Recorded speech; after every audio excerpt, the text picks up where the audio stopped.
Okay, everybody, good afternoon, good afternoon, good afternoon. सभी देवियों सज्जनों भाइयों बहनों मित्रों सभी को मेरी तरफ से very very very very very very very very very very very very good afternoon all of you. Good afternoon guys, good afternoon. कैसे हो यारो, कैसे हो सभी लोग? आई होप सभी लोग एकदम बढ़िया जोरदार तूफानी ताबड़तोड़ छा रहे मचा रहे, सबकी लाइफ एकदम जोरदार चालू है, सबकी लाइफ एकदम धुआंधार चालू है, किसी की भी लाइफ में कोई भी प्रकार की दिक्कत नहीं, सब एकदम अपने जीवन में मचा रहे। So good afternoon guys, good afternoon, good afternoon, good afternoon, good afternoon सभी को। Good afternoon and welcome welcome welcome.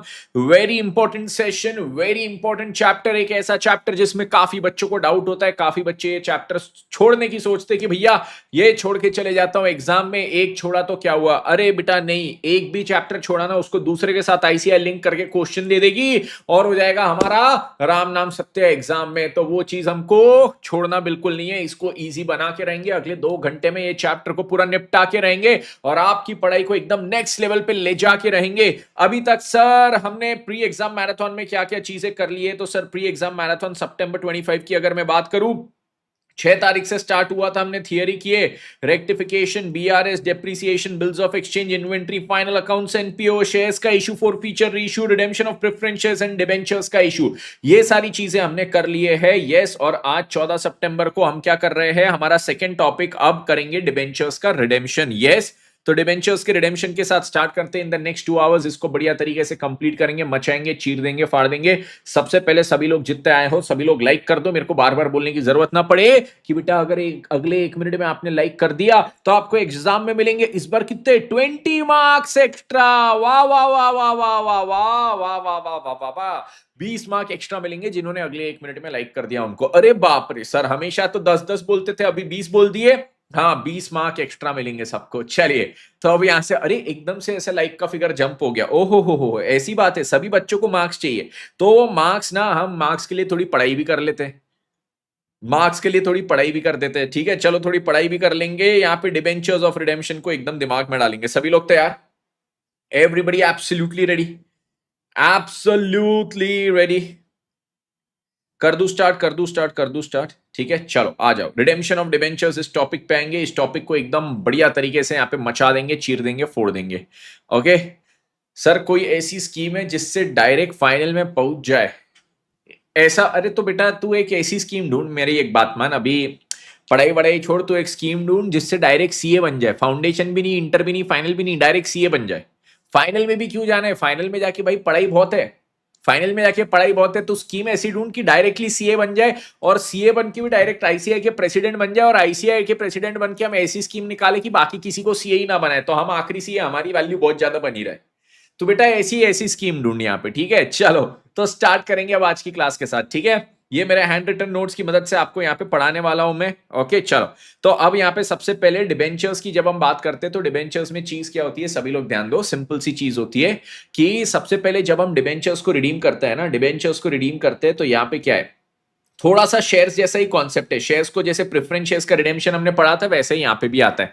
एक बार ओवरव्यू देता हूं। प्रेफरेंस शेयर्स को हमने रिडीम किए थे तो हमने क्या बोला था, सर प्रेफरेंस शेयर्स को अगर आपको रिडीम करना था तो उसके लिए क्या था, उसके लिए आपको बोले थे कि भैया तुम क्या कर रहे हो, तुमको कैश पे करना है। किसको? कैश तुम पे करोगे प्रेफरेंस शेयर होल्डर्स को। ठीक है, हमने कैश पे करना है प्रेफरेंस शेयर होल्डर्स को। ये कैश कहां से आना चाहिए, तो बोले कैश तुम्हारे फ्री रिजर्व में से आना चाहिए। तो फ्री रिजर्व में से क्या बनाने का, सीआरआर बनाने का।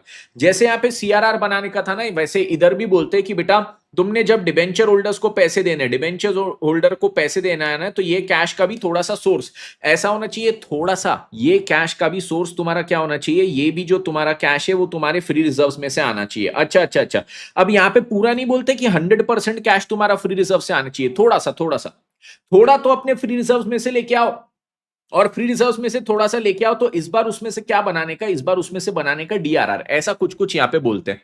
अब सर एक चीज बताओ, प्रेफरेंस शेयर्स को जब हम रिडीम करते थे तो प्रेफरेंस शेयर्स को रिडीम करते वक्त इन्होंने क्या बोला था कि भैया जितनी भी नॉमिनल वैल्यू है, जितनी नॉमिनल वैल्यू, सपोज 1 लाख रुपए, तो फ्री रिजर्व से सीआरआर में कितना डालने का, फ्री रिजर्व से सीआरआर में तुमने डालने का पूरा 1 लाख रुपए। यहां पे ऐसा नहीं बोलते, यहां पे बोले कि भैया डिबेंचर को अगर तुमने रिडीम करना है तो इसकी नॉमिनल वैल्यू कितना है ये देखो। इसकी नॉमिनल वैल्यू का केवल जो 10% है ना, उतना तुमने क्या करने का, फ्री रिजर्व से डीआरआर में डालने का। सर ऐसा भेदभाव काहे को? वहां पे बोले थे जितनी नॉमिनल वैल्यू उतना पूरा 100% तुमने क्या करने का, फ्री रिजर्व से सीआरआर में, और यहां पे बोलते केवल 10%, तुमने केवल 10% फ्री रिजर्व से डीआरआर में डालने का। हाँ बेटा, ये थोड़ा सा भेदभाव है यहाँ पे। ऐसा क्यों? अरे बेटा यहां पे देखो, आप पैसे किसको दे रहे हो, आप डिबेंचर होल्डर्स को पैसे दे रहे हैं। यहां पे आप पैसे किसको दे रहे थे, शेयर होल्डर्स को। तो शेयर होल्डर्स को पैसे देते वक्त बोले बेटा शेयर होल्डर्स, कंपनी के ओनर को पैसे दे रहे हो, तो भैया कायमे से देने का पूरा पैसा वो ओनर का ही बिलोंग करना चाहिए। Free reserves, reserves and surplus किसको बिलोंग करता है, ओनर। तो ओनर का ही पैसा जो कंपनी में रखा है उसमें से देने का। बोले अभी डिबेंचर होल्डर्स को पैसे दे रहे हो, डिबेंचर होल्डर्स तो ओनर नहीं है, तो क्या जरूरी है क्या कि केवल ओनर का पैसा इनको जाए? नहीं, बोले नहीं नहीं नहीं, इनको जितना पैसा देना है ना उसका 10% बोले ओनर से आना चाहिए, इसका 10% ओनर से, बाकी तुम दूसरा कोई भी पैसा दे सकते हो। ठीक है, तो यहां पे ये चीज सबसे पहले समझी कि ये इन्होंने ना ये जो थोड़ा सा भेदभाव किए ये क्यों किए। कॉन्सेप्ट वैसा ही है कि भैया जो इनको पैसा दे रहे हैं वो पैसा हमारा थोड़ा सा कहां से आना चाहिए, यहां पे बोले पूरा का पूरा फ्री रिजर्व से आना चाहिए, यहां पे बोला थोड़ा सा फ्री रिजर्व से आना चाहिए, ऐसा यहां पे बोलते हैं। अब चलो एक एक करके यहां पे चीजें पढ़ेंगे। ठीक है, एक एक करके यहां पे चीजें पढ़ेंगे, स्टार्टिंग से एंड तक सारी चीजें पढ़ेंगे।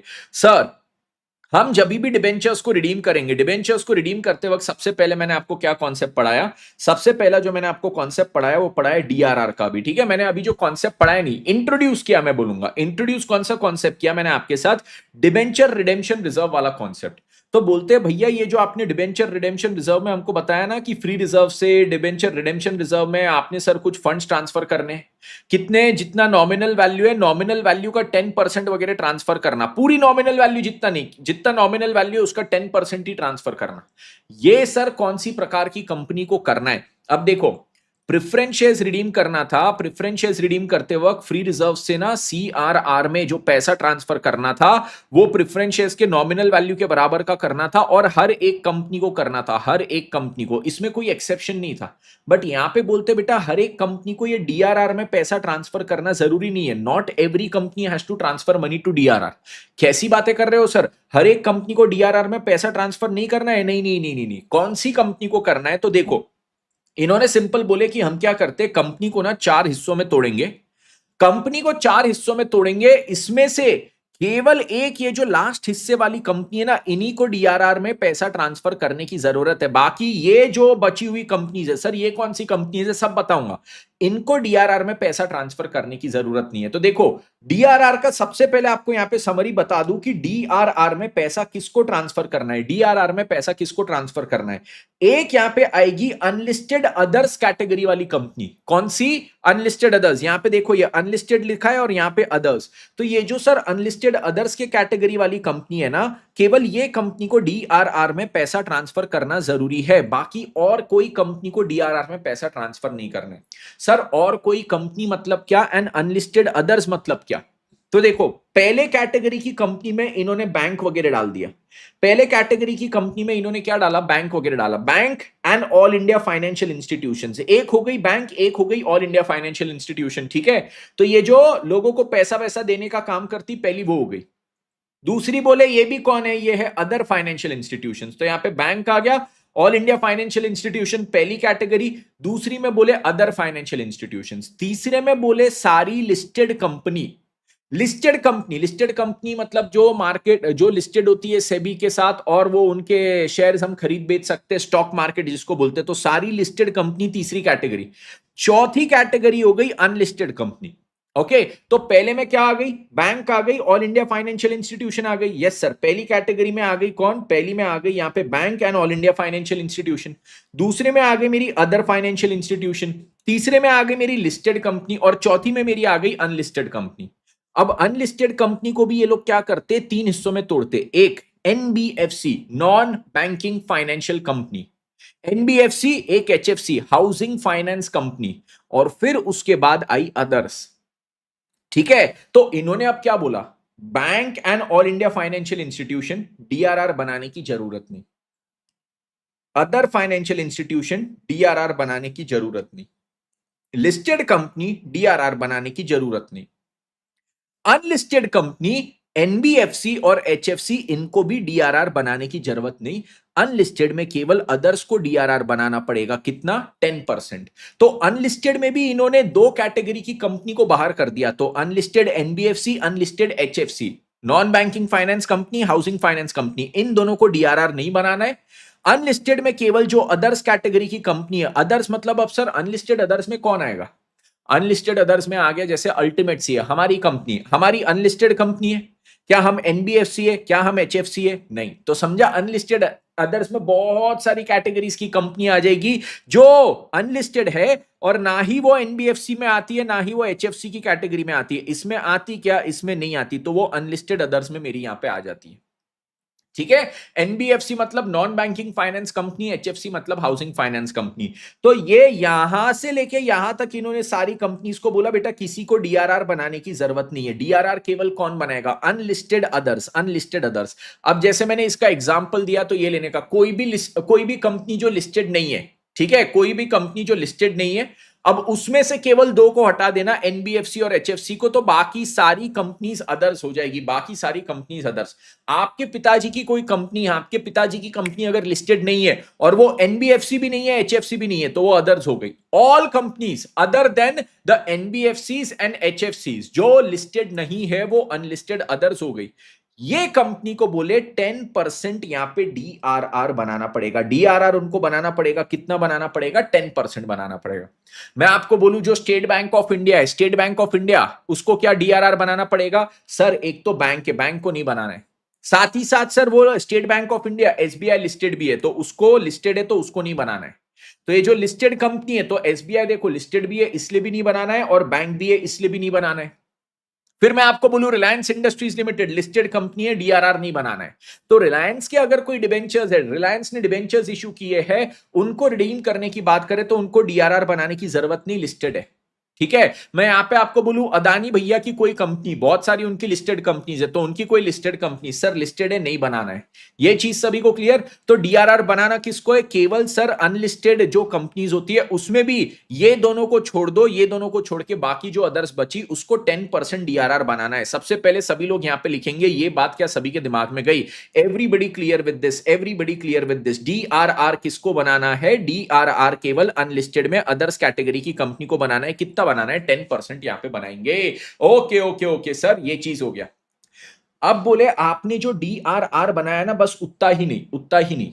एक तो बोले आपको डिबेंचर्स को क्या करना है? डिबेंचर्स को रिडीम करना है। मैंने बोला हाँ, तो बोले पहले डीआरआर बनाओ। मैंने बोला किसने? तो बोले वो, चलो आपको बता दिया, डीआरआर बनाओ।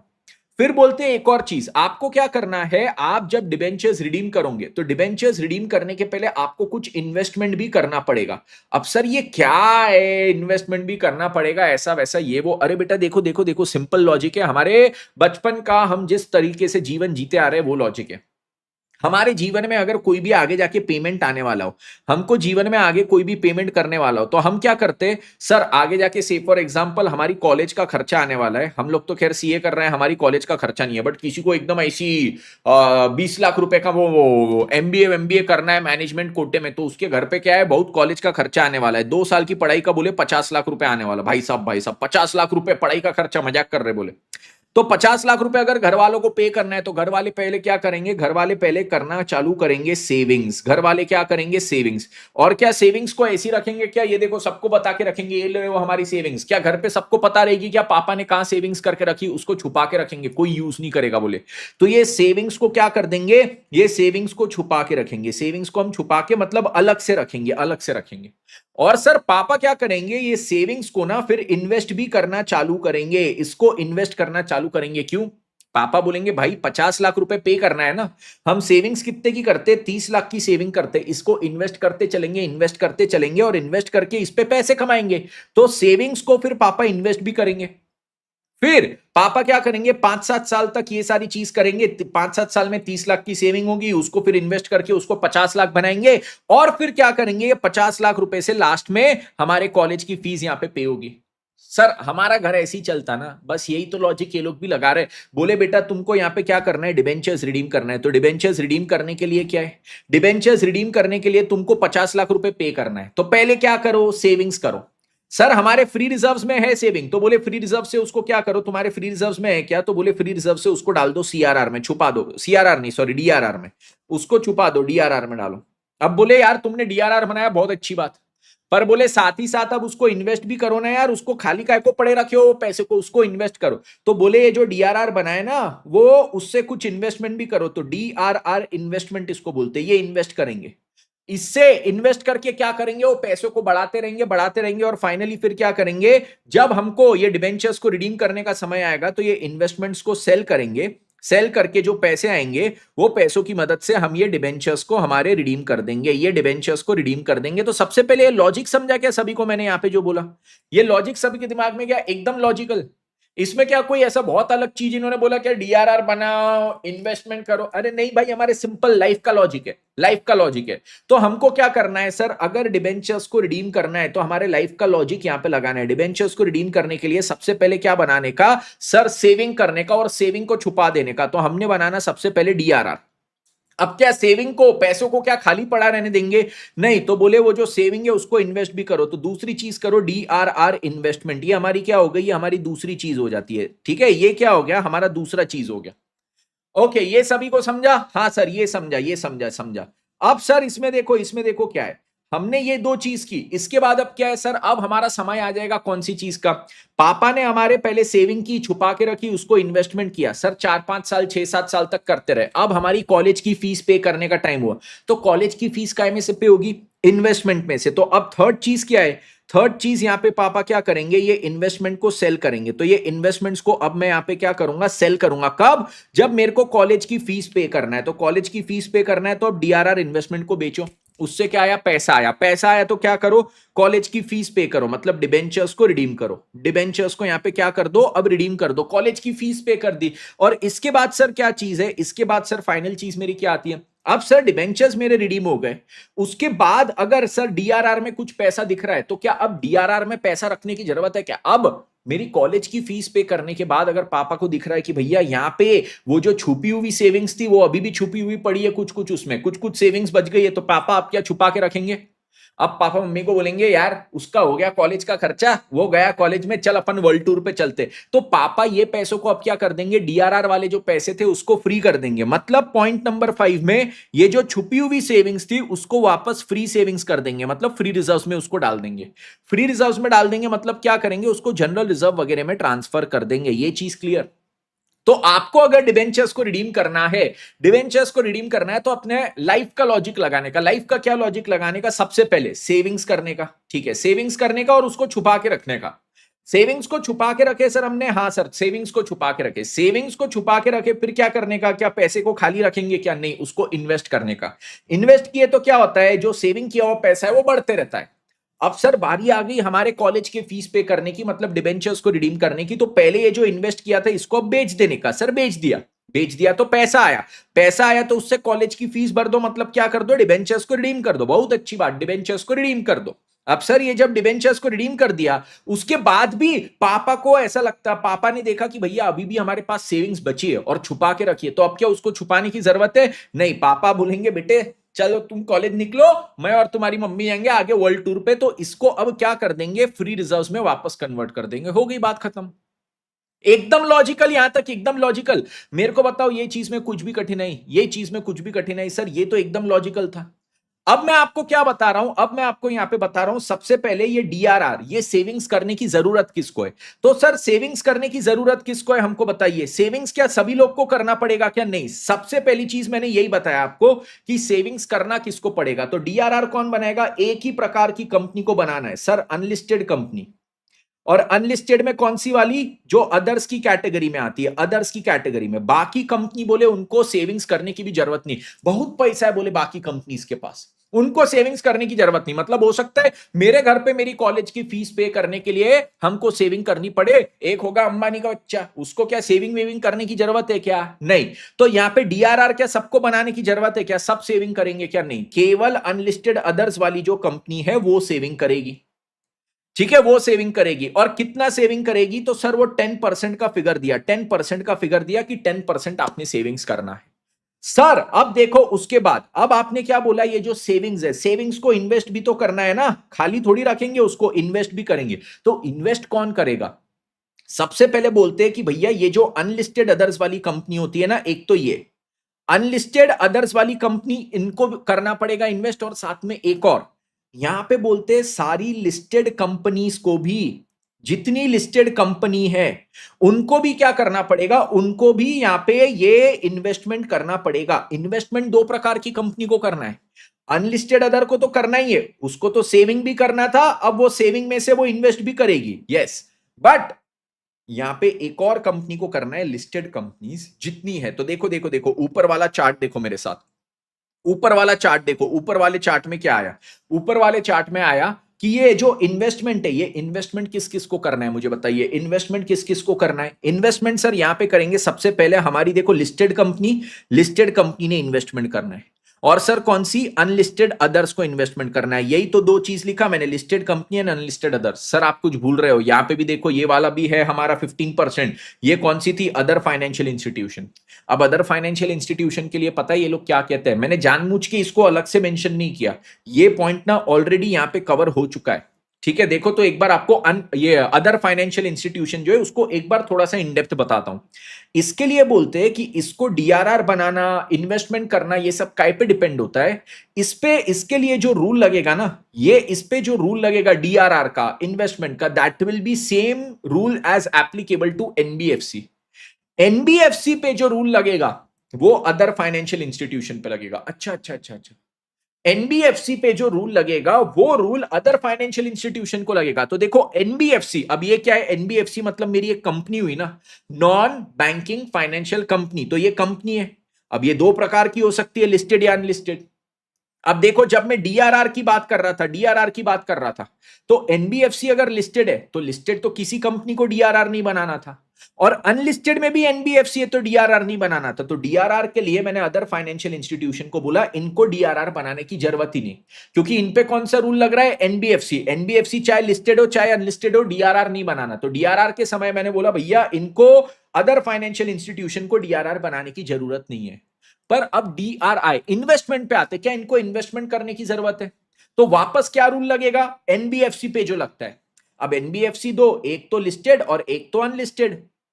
सर अब भी पढ़ा हमने, इन्वेस्टमेंट लिस्टेड कंपनी को तो करना पड़ेगा, तो लिस्टेड एनबीएफसी को करना पड़ेगा, तो अदर फाइनेंशियल इंस्टीट्यूशन भी अगर लिस्टेड है तो करना पड़ेगा। और अगर ये लिस्टेड है तो कैटेगरी 3 में कवर हो गया ना, लिस्टेड कंपनी की कैटेगरी में। हाँ, और सर अनलिस्टेड एनबीएफसी को इन्वेस्टमेंट करने की जरूरत नहीं, तो अनलिस्टेड अदर फाइनेंशियल इंस्टीट्यूशन को भी जरूरत नहीं। तो क्या मैं सिंपल ऐसा बोल सकता हूं कि ये वाला पॉइंट यहां पे कवर हो गया, ये वाला पॉइंट यहां पे कवर हो गया, यस सर, ये पॉइंट मेरा वहां पे कवर हो चुका है। ये जो लिस्टेड वाला पॉइंट है ना, ये जो लिस्टेड वाला पॉइंट है, ये मेरा यहां पे कवर हो चुका है। तो मैं सिंपल अगर केवल बोल दूं लिस्टेड कंपनी को इन्वेस्टमेंट करना है, तो क्या ये भी कवर हो जाएगा? हो जाएगा। अनलिस्टेड में किसको करना है सर? अनलिस्टेड में इसे करना है 15% का, यहां पे ये चीज क्लियर? हाँ सर क्लियर। चलो एक बार सर पूरा वापस स्टार्टिंग से आप हमको समराइज करवाओ, आपने जो चीज बोली, ठीक है? वापस आप स्टार्टिंग से हमको समराइज करवाएंगे जो चीज बोला। चलो एक बार यहां पे आओ, सभी लोग ना मेरे साथ लिख देंगे, क्योंकि ये क्या थोड़ी सी आपको टेक्निकल चीज यहां पे बोल रहा हूं, लिखेंगे तो एकदम दिमाग में जाके सट से बैठेगी। मैंने क्या बोला सर, हमको क्या करना है, डिबेंचर्स रिडीम। डिबेंचर्स रिडीम को मैंने कैसे लिंक किया सर? आपने डिबेंचर्स रिडीम को लिंक किया कॉलेज ज्वाइन करने से, ठीक है? लिख देना उसके नीचे कि सर ने हमको बताया कि हमको कॉलेज की फीस पे करना है, कॉलेज फीस पे करना है, ठीक है? कितनी है? 50 लाख रुपए, ओके। तो कॉलेज फीस के लिए हमारे घर वाले जो सिस्टम यूज करते हैं वही सिस्टम हम यहाँ पे भी यूज करेंगे। सर क्या सिस्टम होता है? सबसे पहले हमको बताए, कॉलेज फीस के लिए पहले पापा सेविंग करते। सेविंग मतलब क्या हो गया सर? DRR, ठीक है? अब सेविंग करते और सेविंग को क्या करते? छुपा के रखते। तो ये एक स्पेसिफिक रिजर्व पापा ने बना लिया, DRR, ठीक है? उसके बाद देखो क्या है, अब ये सेविंग को क्या पापा ऐसे ही खाली पड़े रहने देते? क्या नहीं, उसको इन्वेस्ट भी करते। तो यहां पे भी जो सेविंग है ना उसको मैं इन्वेस्ट करूंगा, ठीक है? यहां पे भी मैंने क्या किया, मेरी सेविंग को इन्वेस्ट किया, वेरी गुड। अब सर सेविंग को इन्वेस्ट करते गए 2 4 5 साल तक करते गए, उसके बाद सर क्या चीज हुई, उसके बाद सर अब फीस पे करने की, कॉलेज ज्वाइन करने की बारी आई। कॉलेज ज्वाइन करने की बारी आई तो अब क्या करेंगे सर? हमको चाहिए पैसे, तो ये इन्वेस्टमेंट को बेच के पैसा खड़ा करेंगे। तो पॉइंट नंबर 3, अब हम क्या करेंगे, ये इन्वेस्टमेंट को सेल कर देंगे, वेरी गुड। इन्वेस्टमेंट को सेल करेंगे तो मेरे पास क्या चीज आएगी? पैसा आएगा। इन्वेस्टमेंट को सेल किए, मेरे पास पैसा आया, और फिर पॉइंट नंबर 4 क्या है, अब ये जो पैसा आया उससे मैं कॉलेज फीस पे करूंगा, मतलब यहां पे मैं डिबेंचर्स को क्या करूंगा, मैं सर यहां पे डिबेंचर्स को कर दूंगा रिडीम, मैं यहां पे डिबेंचर्स को कर दूंगा रिडीम। वेरी गुड, मैंने यहां पे डिबेंचर्स को रिडीम कर दिया। डिबेंचर्स को रिडीम करने के बाद सर पॉइंट नंबर 5 अब मेरा क्या हो जाएगा, पॉइंट नंबर 5 डिबेंचर्स रिडीम हो गया। पापा को अगर अभी भी लग रहा है कि हमारी वो कुछ छुपी हुई सेविंग्स बची है, तो वो उसको अब छुपा के रखने की जरूरत नहीं, उसको अब क्या करेंगे, उसको अब सबके सामने डिस्क्लोज कर देंगे, मतलब उसको फ्री रिजर्व्स मतलब जनरल रिजर्व में ट्रांसफर कर देंगे। सिंपल सी बात, ये मेरा प्रोसीजर था। क्या ये रिडेम्पशन करने का मेरा प्रोसीजर था, रिडेम्पशन करने का ये प्रोसीजर, जिसमें अब सबसे पहला पॉइंट मैंने आपको क्या बताया कि डीआरआर किसको बनाना है। डीआरआर क्या हर एक प्रकार की कंपनी को बनाना जरूरी है क्या, नहीं। डीआरआर केवल बनाना है किसको, डीआरआर बनाएगा हमारी सिलेक्टेड कंपनी। सिलेक्टेड कंपनीज मतलब कौन, एक अनलिस्टेड वाली जो कंपनी है, और उसमें जो अदर्स कैटेगरी में आती है, बस वो एक प्रकार की कंपनी को बनाना है। किसको किसको नहीं बनाना है सर, अगर हमारी कंपनी बैंक है तो नहीं बनाएंगे, ऑल इंडिया फाइनेंशियल इंस्टीट्यूशन है तो नहीं बनाएंगे सर, अदर फाइनेंशियल इंस्टीट्यूशन है तो नहीं बनाएंगे, लिस्टेड कंपनी है तो नहीं बनाएंगे, है ना। ये सारी कंपनी को बनाने की जरूरत नहीं। और सर अनलिस्टेड अगर है, अनलिस्टेड कौन सी, अनलिस्टेड में है सर एनबीएफसी या फिर सर एचएफसी, एनबीएफसी है या फिर सर कौन सी है, एचएफसी, तो भी हमको बनाने की जरूरत नहीं है। ये सारी कंपनीज को बनाने की जरूरत नहीं है। अनलिस्टेड अदर्स को कितना बनाना है, तो अनलिस्टेड अदर्स को सर यहां पे 10% बनाना है। अब आपके दिमाग में क्वेश्चन आएगा 10% काय का, तो ये मैं आपको बाद में अभी लिंक करवा दूंगा 10% काय का, पर अभी यहां तक सभी को क्लियर, ठीक है, यहां तक क्लियर। इसके बाद मैं आता हूं सर, अब ये जो सेविंग हमने की थी, ये जो हमने यहां पे सेविंग की थी, सेविंग को क्या करना था, इन्वेस्ट। तो इन्वेस्ट कौन सी प्रकार की कंपनी को करना था, इन्वेस्ट सर यहां पे सबसे पहले करना था हमारी अनलिस्टेड अदर्स को। किसको करना था, अनलिस्टेड अदर्स को। अनलिस्टेड अदर्स के साथ साथ बोले भैया और कौन करेगा, तो अनलिस्टेड अदर्स के साथ साथ बोले लिस्टेड कंपनियां भी करेगी, लिस्टेड कंपनीज को भी यहां पे करना पड़ेगा। और सर ये कितना करना पड़ेगा, इन लोग को ये करना पड़ेगा 15%, 15% करना पड़ेगा। कौन सी कंपनी को करने की जरूरत नहीं है सर, अगर मैं बैंक हूं तो मेरे को करना नहीं है, मैं अगर ऑल इंडिया फाइनेंशियल इंस्टीट्यूशन हूं तो मेरे को अलग से ये चीज नहीं करना है, अगर मैं अदर फाइनेंशियल इंस्टीट्यूशन हूं, अदर फाइनेंशियल इंस्टीट्यूशन में सर अगर मैं अनलिस्टेड वाली हूं तो फिर नहीं करना है, लिस्टेड वाली हूं तो यहां पे लिस्टेड में कवर हो गया, तो अदर फाइनेंशियल इंस्टीट्यूशन में अनलिस्टेड को नहीं करना है। और सर जो अनलिस्टेड बाकी कंपनीज थी, अनलिस्टेड में एनबीएफसी और एचएफसी को नहीं करना था, एनबीएफसी और एचएफसी को ये चीज करने की जरूरत नहीं थी। यहां पे अभी मैंने आपको इतनी चीजें पढ़ाई, ये चीज सभी के दिमाग में एकदम क्रिस्टल क्लैरिटी से गई, एकदम क्रिस्टल क्लैरिटी से गई। यस, ये DRRI है, आई लिखना मैं भूल गया था, ये चीज सभी को क्लियर, एकदम 100% क्रिस्टल क्लियर है सभी को, 100% crystal clear. Yes yes yes yes yes, बताओ मेरे को, सभी के दिमाग में एकदम बात गई, सभी के दिमाग में एकदम बात गई, किसी को इसमें कोई भी डाउट, किसी को इसमें कोई भी डाउट नहीं, डाउट नहीं नहीं नहीं। अब सर यहां पे और आगे बढ़ते, ये टॉपिक को और आगे बढ़ाते, ये टॉपिक को आगे बढ़ाते, तो अब नेक्स्ट चीज क्या है, नेक्स्ट चीज यहां पे सर ये 10% डीआरआर बनाना है, बट 10% ऑफ व्हाट, और दूसरी चीज आती है 15% इन्वेस्ट करना है। अगेन यहां पे आता है क्वेश्चन 15% ऑफ व्हाट, ये दोनों का क्वेश्चन आता है ना, 10% of what, 15 of what, 10 of what, 15 of what, ये क्वेश्चन हमारा आता है कि नहीं। यस सर, तो ये आता है हमारा। अब देखो यहां पे क्या है, अब सर यहां पे जब मैं बोलूं 10% एंड 15%, तो ऑफ व्हाट, तो यहां पे बोलते हैं डीआरआर के लिए कि आप 10%, ये भी मैंने यहां पे पूरा चार्ट बनाया है, ये देखो यहां पे ऊपर में होगा ये चार्ट, ठीक है। ये डीआरआर का मैंने एक पूरा समरी चार्ट बनाया कि भैया तुमने बनाना है यहां पे 10% डीआरआर, हाउ मच, 10%। पहले यहां पे लिखा है हु हैज टू क्रिएट, तो अनलिस्टेड अदर्स, ठीक है, unlisted others has to create कितना, 10%। 10% ऑफ यहां पे बोलते हैं जो भी आपके डिबेंचर्स आउटस्टैंडिंग है, आपके जितने डिबेंचर्स आउटस्टैंडिंग है ना उसका 10%, आपके जितने भी डिबेंचर्स आउटस्टैंडिंग है उसका 10% आपको यहां पे डीआरआर बनाना है। सर डिबेंचर्स आउटस्टैंडिंग मतलब जो मैंने इशू करके रखा है, सर अगर मैंने 1 करोड़ के डिबेंचर्स इशू करके रखे तो 1 करोड़ के डिबेंचर्स मेरे आउटस्टैंडिंग कहलाते हैं। वो जो 1 करोड़ के डिबेंचर्स मेरे आउटस्टैंडिंग कहलाते हैं उसका 10% मतलब ये कितना हो जाएगा, उसका 10% मतलब यहां पे 10 लाख हो जाएगा, उसका 10% मतलब कितना हो जाएगा, 10 लाख हो जाएगा।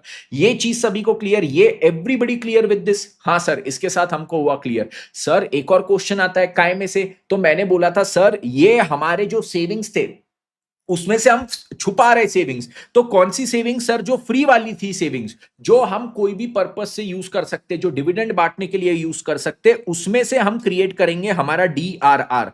तो काय में से क्रिएट करेंगे sir? Created out of the free reserves. और सर कब क्रिएट करेंगे ये भी तो जरूरी है ना सर। पापा मेरे कॉलेज की सेविंग कब करेंगे? कॉलेज की saving any time before the college fees has to be paid. चाहे आप 5 साल पहले से चालू करो, 3 साल पहले से, 2 साल पहले से, कभी भी, पर आपकी कॉलेज फी पे होने के पहले। तो यहां पे भी डिबेंचर का रिडेम्पशन होने के पहले आपने ये डीआरआर क्रिएट करके रखना है। डिबेंचर का रिडेम्पशन होने के पहले ये क्रिएट करके रखना है। ये चीज सभी को क्लियर? ये चीज सभी को clear? Everybody clear with this? 100% clear with this? ये गया सबके दिमाग में? गया सबके दिमाग में? यस। तो यहां पे डीआरआर का मेरा समरी चार्ट क्या कहता है कि सर सबसे पहले कौन करेगा? Unlisted others. ठीक है, कितना? 10%। 10% of what? The debentures outstanding. ठीक है, काय में से? Created out of free reserves. Answer कब क्रिएट करना है? तो बोले any time before redemption. Any time before redemption. Everybody clear with this? Everybody clear? एकदम सिंपल बात, एकदम सिंपल बात। गया सबके दिमाग में? ठीक है। तो यहां पे अब मेरे को बताएंगे 10% काय का लिख लेंगे ये चीज सभी लोग। सर 10% हमने जो डीआरआर क्रिएट करना है वो काय का क्रिएट करना है? 10% of debentures outstanding. 10% of debentures outstanding. ठीक है, इसका सर काय में से क्रिएट करना है? काय में से? तो ये सर आता है out of free reserves. Out of free reserves हम क्रिएट करेंगे।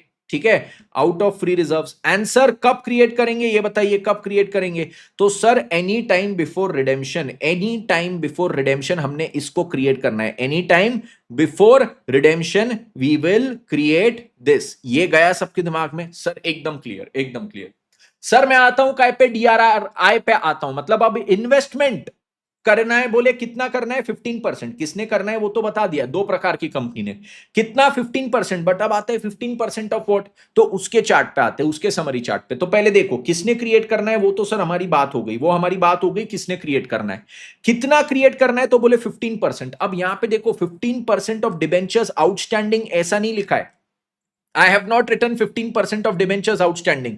मैंने यहां पे लिखा है debentures maturing eight the end of current financial year. ये जो मेरा करंट फाइनेंशियल ईयर है, अभी वाला जो फाइनेंशियल ईयर है, इस साल जितने डिबेंचर्स मैच्योर हो रहे हैं, मतलब याद है यहां पे मैं आपको बोला था अभी हमने लास्ट डिबेंचर्स इशू का किए, उसमें ईयर 0, फिर 1, फिर 2, फिर 3, फिर 4। मैंने बोला था यहां पे 1 करोड़ के डिबेंचर्स इशू किए थे, जिसमें से 20 लाख यहां पे रिडीम होंगे, 20 लाख यहां पे, 20 लाख यहां पे। तो अगर मैं ईयर 1 की बात करूं तो यहां पे कितने मैच्योर हो रहे हैं? यहां पे 20 लाख मैच्योर हो रहे हैं। तो यहां पे 20 लाख का इन्होंने बोला 15% आपको क्या क्रिएट करना है? 20 लाख का 15% आपको यहां पे इन्वेस्टमेंट करना है। 20 लाख का 15% यहां पे इन्वेस्टमेंट होना चाहिए। आपके पास टोटल आउटस्टैंडिंग डिबेंचर्स कितने थे? टोटल 1 करोड़ थे, पर उसमें से करंट ईयर के एंड में कितना मैच्योर हो रहा है? सर 20 लाख। तो 20 लाख का 15% आपको इन्वेस्टमेंट करके रखना है। ठीक है, 20 लाख का 15% इन्वेस्टमेंट करके रखना है। ये चीज सभी को क्लियर? तो यहां पे यही चीज बोले कि कितना? तो 15% of debentures maturing eight the end of current financial year. मैंने एग्जांपल भी लिखा हूं कि टोटल डिबेंचर्स आउटस्टैंडिंग मेरे 1 करोड़ है, जिसमें से करंट ईयर के एंड में कितना मैच्योर हो रहा है? 40 लाख। तो बोले 40 लाख का 15% हमने यहां पे बनाना है। करंट ईयर के एंड में जो मैच्योर हो रहा है 40 लाख, तो उसका 15% मतलब 6 लाख मेरे को यहां पे इन्वेस्टमेंट करके रखना है। अब इन्वेस्टमेंट मैं करता हूं, मेरे पापा जाके इन्वेस्टमेंट किए, तो इन्वेस्टमेंट करने के लिए क्या लगता है? Bank balance. बैंक में पैसा होना चाहिए ना, उससे इन्वेस्टमेंट करेंगे। सर मैंने आज जाके रिलायंस के शेयर्स खरीदे, इन्वेस्ट किया, काय में से करूंगा? बैंक बैलेंस में से। तो बोले यहां पे इन्वेस्टमेंट काय में से होगा? आपका बैंक बैलेंस में से होगा। ठीक है, और सर कब होना चाहिए? अब ये इंपॉर्टेंट पॉइंट है, कब होना चाहिए? तो बोले आपका देखो डिबेंचर्स जो भी ईयर के एंड में रिडीम हो रहे, जो भी ईयर के एंड में डिबेंचर्स रिडीम हो रहे, उस ईयर का जो 30th अप्रैल था, उस ईयर का 30th अप्रैल, मतलब ये यहां पे आगे में नहीं, पहले में आता है, पहले में। उस ईयर का जो 30th अप्रैल था, तब तक आपका ये 15% हो जाना चाहिए। तब तक बोला, उस दिन नहीं, तब तक मतलब उसके पहले भी हो सकता है। वापस रिपीट करता हूं, सर जिस ईयर के एंड में मेरे डिबेंचर्स मैच्योर हो रहे हैं, उस ईयर का 30th अप्रैल। अब सर यहां पे 31/3/24 को अगर डिबेंचर्स मैच्योर हो रहे हैं, तो 31/3/24, तो फाइनेंशियल ईयर क्या हो गया? 23/24। इसका 30th अप्रैल कब आता है? 30th अप्रैल 23, ये आया। तो बोले इस ईयर के एंड में डिबेंचर्स मैच्योर हो रहे, तो ये साल का जो 30th अप्रैल था, तब तक, यहां तक, ठीक है, ऑन और बिफोर 30th अप्रैल हो जाना चाहिए। देखो क्या शब्द यूज किए, ऑन और before 30th April, on 30th April, before 30th April, कौन सा, of the financial year, at the end of which debentures are to be redeemed. ये चीज सभी को क्लियर, ये चीज सभी को clear, 100% clear with all of you, 100% clear with all of you. सभी के दिमाग में बात गई, सभी को ये चीज 100% क्लियर, 100% क्लियर, सभी को क्लियर है ये, clear clear clear clear clear clear clear clear clear clear clear, 100% clear है। ठीक है, तो यहां पे देखो इन्होंने क्या बोला कि आप कौन क्रिएट करेगा इन्वेस्टमेंट, किसको करने की जरूरत, दो unlisted and listed company, unlisted others and listed. दूसरी चीज कितना, 15%, 15% of what, 15% of the debentures maturing. कब करना है, काय में से करना है, तो बोले बैंक बैलेंस में से। और कब, तो बोले जिस फाइनेंशियल ईयर के एंड में डिबेंचर्स रिडीम कर रहे हो वो फाइनेंशियल ईयर का जो 30th अप्रैल था, 30th अप्रैल तक हो जाना चाहिए, ऑन और बिफोर, ऑन और बिफोर 30th अप्रैल। ठीक है, चलिए तो अब यहां पे ये चीज लिखते हैं कि 15% काय का, 15% काय का, तो 15% ऑफ डिबेंचर्स मैच्योरिंग, ये जो डिबेंचर्स मैच्योरिंग है कब, करंट फाइनेंशियल ईयर में, उसका करंट फाइनेंशियल ईयर में जो डिबेंचर्स मैच्योर हो रहे हैं उसका 15% होना चाहिए। सर ये काय में से होना चाहिए, अरे भैया इन्वेस्टमेंट करना है तो बैंक बैलेंस में से होगा, बैंक अकाउंट, बैंक बैलेंस। ठीक है, और सर कब, तो सर करंट फाइनेंशियल ईयर के एंड में मैं डिबेंचर्स मैच्योर कर रहा हूं, हाँ तो करंट फाइनेंशियल ईयर के एंड में डिबेंचर्स मैच्योर हो रहे हैं, तो करंट फाइनेंशियल ईयर का जो 30th अप्रैल है, ऑन और बिफोर, ऑन और बिफोर 30th अप्रैल, ऑन और बिफोर 30th अप्रैल, कौन सा, वो फाइनेंशियल ईयर का जिसके एंड में डिबेंचर्स मैच्योर हो रहे हैं, of the financial year, on और before 30th April of the financial year at the end of which, on और before 30th April of the financial year at the end of which debentures हमारे mature या redeem हो रहे हैं।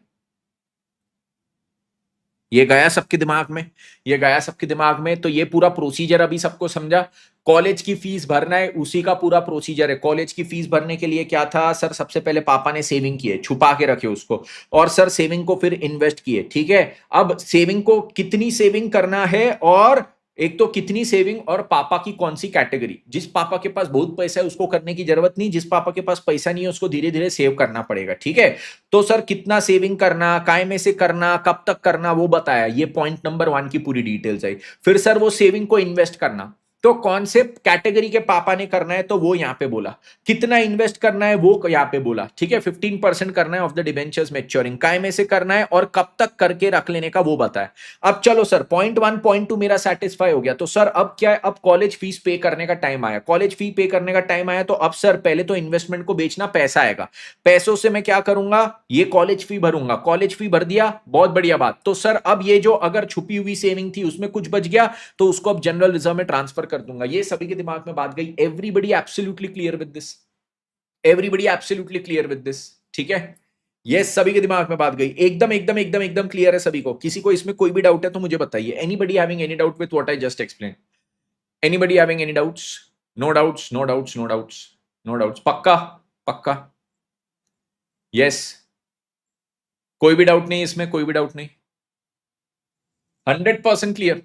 मेरे को बताओ क्या ऐसा बहुत कठिन चीज हमने कुछ पढ़े क्या, बहुत कठिन चीज बेटा, वैसे अगर इंडिविजुअली देखो तो रटने की बहुत सारी चीज है, बट स्टोरी के हिसाब से याद करो तो स्टोरी के हिसाब से उसमें कोई बहुत बड़ी चीज हमने पढ़ा नहीं है,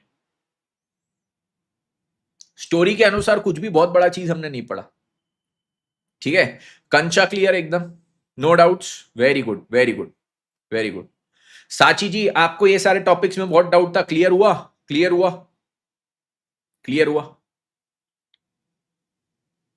अब एक चीज यहां पे याद रखना, एक चीज यहां पे याद रखना, हम आगे में क्वेश्चन करेंगे उसके लिए काम की बात है। Who knows? कंचा साची बोल रही है yes sir clear, very good. अब बोलते बेटा ये डीआरआर वगैरह जो है ना, ये सेविंग वगैरह कब करना है मेरे को बताओ। हमने बोला पापा को सेविंग करनी है कॉलेज की, हमारी कॉलेज के लिए पापा को सेविंग करना है। ठीक है, तो अगर तुमको कॉलेज में स्पॉन्सरशिप बोल रहा, स्कॉलरशिप मिल गई, तो अगर तुमको स्कॉलरशिप मिल गई तो क्या पापा को सेविंग करने की जरूरत है क्या, नहीं। अगर सर हम बहुत होनहार बच्चे, हमको स्कॉलरशिप मिल गई तो पापा को सेविंग करने की जरूरत ही नहीं, पापा अपना जी रहे हैं, हम भी बढ़िया मेहनत करके हमारे जीवन में आगे बढ़ रहे हैं।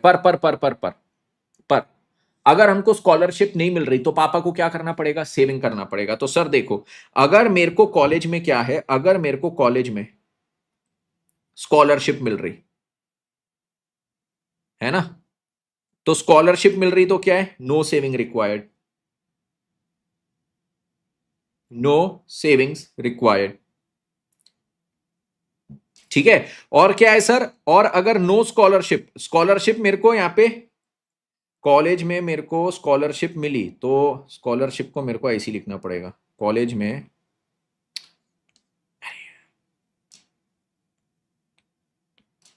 कॉलेज में क्या है, मेरे को यहाँ पे स्कॉलरशिप मिली, अगर स्कॉलरशिप मिली, ठीक है, नो सेविंग रिक्वायर्ड। अगर सर कॉलेज में मेरे को स्कॉलरशिप नहीं मिल रही है, ठीक है, कॉलेज में मेरे को स्कॉलरशिप नहीं मिल रही, तो क्या करना पड़ेगा, तो फिर सेविंग करना पड़ेगा, तो फिर सेविंग करना पड़ेगा, सेविंग रिक्वायर्ड। सिंपल सी बात है सर, एकदम लॉजिकल बात। बस इसी लॉजिक को हम लोग यहाँ पे भी अप्लाई कर देते हैं। अब सर कॉलेज की जगह हमारा क्या आ जाएगा, डिबेंचर्स। कॉलेज की जगह क्या आ गया, डिबेंचर्स। सर डिबेंचर ना मेरे अच्छे वाले डिबेंचर है, मतलब क्या, ये डिबेंचर आगे जाके इक्विटी शेयर्स में कन्वर्ट होने वाले, डिबेंचर्स आगे जाके इक्विटी शेयर्स में कन्वर्ट होने की संभावना रखते। तो सर ये यहां पे मेरे को क्या कोई पैसा लग रहा है क्या, क्या कोई पैसा लगा कि अगर डिबेंचर इक्विटी शेयर में कन्वर्ट हो रहे तो क्या पैसा लग रहा है, नहीं, पैसा नहीं लग रहा, तो क्या सेविंग करनी पड़ेगी, नहीं। तो वही चीज बोलते, यहां पे स्कॉलरशिप की जगह मैं बोलता हूं मेरे जो कन्वर्टेबल डिबेंचर्स है, मेरे जो कन्वर्टेबल डिबेंचर्स है, ठीक है, मेरे कन्वर्टेबल डिबेंचर्स, अगर सर मेरे कन्वर्टेबल डिबेंचर्स है मतलब वो डिबेंचर्स से इक्विटी शेयर्स में कन्वर्ट हो जाएंगे, तो कोई सेविंग नहीं लगेगी, मतलब डीआरआर में पैसा ट्रांसफर करने की जरूरत नहीं है। और सर जो मेरे नॉन कन्वर्टेबल डिबेंचर्स है, जो मेरे क्या है, नॉन कन्वर्टेबल डिबेंचर्स, ठीक है, जो मेरे नॉन कन्वर्टेबल डिबेंचर्स है, उसके लिए सर आपको डीआरआर बनाना पड़ेगा, क्योंकि यहां पे इनको रिडीम करते टाइम तुमको पैसा देना है, पैसा देना है तो सेविंग लगेगी, डीआरआर बनाना पड़ेगा, एकदम simple. Yes, yes, everybody clear, everybody clear. Sir एक गुलाब रख लो पॉकेट में, पॉकेट में तो नहीं है, पर तुम्हारी मैडम ने मेरे को महीने भर में 2 गुलाब दी है, महीने भर या उससे भी पहले से, तो ये सूख गए हैं, फिर भी मैंने अपने पास रखा जरूर है। ये 2 गुलाब है, एक तो बुके के अंदर पूरा फंसा हुआ है तो इसको निकालूंगा नहीं, ये रखा हुआ है, ऐसी 2-2, ये तो पूरा छोटा सा बुके के साथ, भले मुरझा गए वो अब, पर तुम्हारी मैडम ने दिया है तो मैंने रखा हुआ है, रखना चाहिए, है ना, तो रखे हुए मेरे पास।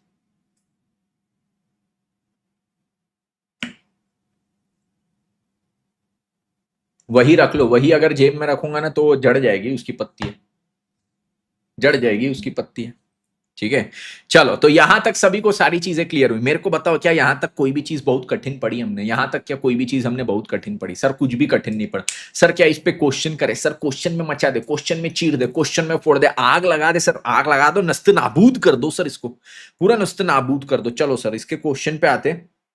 क्वेश्चन में सबसे पहले हम क्या कन्वर्टेबल वाला एक क्वेश्चन करेंगे, सिंपल सा क्वेश्चन, कि हमारे डिबेंचर्स है जो कन्वर्ट होते हैं, डिबेंचर्स काय में कन्वर्ट होते हैं, इक्विटी शेयर्स में। तो इलस्ट्रेशन नंबर 3 पे आओ, पेज नंबर क्या है, पेज नंबर 11.199। ठीक है, दिशा का क्या बेटा, दिशा फूल वूल देती है वो संभाल के नहीं रखता, तुम्हारी मैडम जो देती है वो संभाल के रखता हूं। दिशा को क्या है, दिशा को तो जब मन में मर्जी आएगी, वो तो आज तक 2-3 मेरे को 2-2 3-3 करोड़ की गाड़ी अभी भिजवाई, ऐसा रखेंगे थोड़ी यार, रखेंगे तो, है ना। ठीक है, पार्टनरशिप कब है, पार्टनरशिप बेटा यहाँ पे मैराथन में कवर्ड है, 70 के उत्तर में कवर्ड है। ठीक है, पार्टनरशिप के सेशंस पूरे यहाँ पे कवर्ड है बेटा, उसको वहां से कवर कर लो। ठीक है, मैंने 10 दिन का आपका मैराथन लिया, बट उसमें इससे ज्यादा मैं सेशंस नहीं करवा सकता, तो उससे इससे अभी अभी मैं आपको लिटरली बताऊं, इतने सारे सेशंस और बाकी के भी काम और ये सब करते करते अब मैं लिटरली ऐसे लुक फॉरवर्ड कर रहा हूं कि बस अब मेरे को छुट्टी मिले, क्योंकि पहले मैंने इंटर के प्री एग्जाम मैराथन लिया, इंटर के प्री एग्जाम मैराथन लेने के बाद आपके प्री एग्जाम मैराथन लिया, तो मैं 1 महीने से खाली प्री एग्जाम मैराथन ही लेते जा रहा हूँ। तो मेरा भी वर्कलोड अभी बहुत ऊंचा चालू है, आप लोग की एग्जाम खत्म होंगी फिर तो मैं 5 दिन कुछ काम ही नहीं करने वाला हूं। ठीक है, चलो अब यहां पे हम लोग क्या करते हैं, इलस्ट्रेशन नंबर 3 पे आते हैं। इलस्ट्रेशन नंबर 3 में देखो क्या है, XYZ Limited had issued 1012% convertible debentures of 100 each redeemable after a period of 5 years। तो इन्होंने कितने डिबेंचर्स यहां पे इशू किए थे, 1000 डिबेंचर्स इशू किए थे। ठीक है। इसके बाद क्या है, according to the terms and conditions of the issue these debentures were redeemable at a premium of 5%। ये जो डिबेंचर्स है 5% प्रीमियम पे रिडीम होने वाले थे, तो बोले these debentures were redeemable at a premium of 5%। ठीक है, तो 100 रुपए के डिबेंचर 105 में मैं रिडीम करने वाला था, बहुत अच्छी बात। ठीक है, इसके बाद अब क्या बोलते बेटा, यहां पे जो भी अभी है स्पैम मत करो शिवम, नहीं तो ब्लॉक हो जाओगे। The debenture holders also had the option at the time of redemption to convert 20% of their holdings into equity share। बोले ये डिबेंचर होल्डर्स को ऑप्शन दिया था 20% ऑफ देयर होल्डिंग्स को इक्विटी शेयर में कन्वर्ट करने की, of ₹10 each at a price of 20 पर शेयर। 10 रुपए का एक शेयर है, बट इनको जब डिबेंचर्स को इक्विटी में कन्वर्ट करेंगे ना, तो एक इक्विटी शेयर उनको 20 के भाव का मिलेगा, 10 का शेयर 20 में मिलेगा। ठीक है, और बोले ये 20% कन्वर्ट हो सकता है, बचे हुए के लिए इनको कैश ही मिलेगा। मतलब ये 100% डिबेंचर्स में से 20% तुम इक्विटी शेयर्स में कन्वर्ट कर सकते हो, 80% तो तुमको हम रिडीम जो करके देंगे ना, वो कैश में ही तुमको पैसा देंगे। 80% डिबेंचर्स का पैसा तुमको कैश में मिलेगा, 20% तुम चाहो तो कन्वर्ट करवा सकते हो, ऑप्शन है। ठीक है, 20% कन्वर्ट करवाने का भी ऑप्शन है। उसके बाद बोलते debenture holders amount holding debenture holders amounting 20,000 rupees 20,000 opted to get their debentures converted into equity shares. तो बोले यहां पे जो डिबेंचर होल्डर्स है 20,000 रुपए के, 20,000 रुपए के मतलब कितने डिबेंचर्स सर, एक डिबेंचर 100 का था, मतलब यहां पे सर 200 डिबेंचर्स की बात हो रही है। 200 debentures opted to get their debentures converted into equity shares. केवल ये 200 डिबेंचर्स बोले कि भैया हमारे डिबेंचर्स को इक्विटी में कन्वर्ट करो, बाकी कोई नहीं बोला। बाकी बोला मेरे को कैश चाहिए।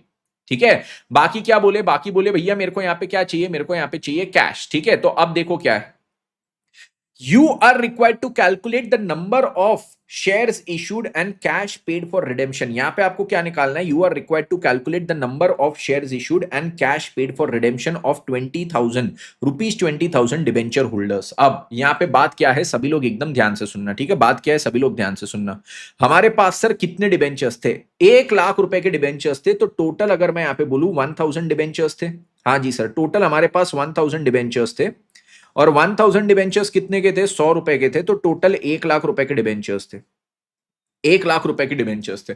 इसमें से अब बात क्या है, इसमें से कितने लोगों ने ऑप्ट किया। वैसे देखो इसमें से ये पूरे के पूरे 1000 डिबेंचर्स यहां पे बोल सकते थे कि भैया हमारा 20% कन्वर्ट कर दो इक्विटी शेयर्स में, बट पूरों ने नहीं बोला, सब ने नहीं बोला बेटा। यहां पे ध्यान से सुनना, इन्होंने क्या बोला, ये जो 1000 है ना, ये जो 1000 है यहां पे, इसमें से केवल 200 डिबेंचर होल्डर्स ने बोला, इसमें से केवल 200 डिबेंचर होल्डर्स यहां पे कन्वर्जन ऑप्शन जिन्होंने चूज किया, ये आ गया पहला मेरा कन्वर्जन ऑप्शन, और नॉट ऑप्टेड फॉर कन्वर्जन दूसरा, not opted for conversion. Conversion option कितने ने चूज किया, तो सर यहां पे नंबर जो है, नंबर है कितना डिबेंचर्स का, केवल 200 डिबेंचर होल्डर्स ने चूज किया। और नॉट ऑप्टेड फॉर कन्वर्जन वाले कितने हैं, नॉट ऑप्टेड फॉर कन्वर्जन वाले हैं यहां पे कितना नंबर हो गया, ये सर हो गया 800 डिबेंचर होल्डर्स। 800 डिबेंचर होल्डर्स, ये गया सबके दिमाग में। कन्वर्जन ऑप्शन कितनों ने चूज किया, केवल 200 डिबेंचर होल्डर्स ने यहां पे कन्वर्जन ऑप्शन चूज किया है।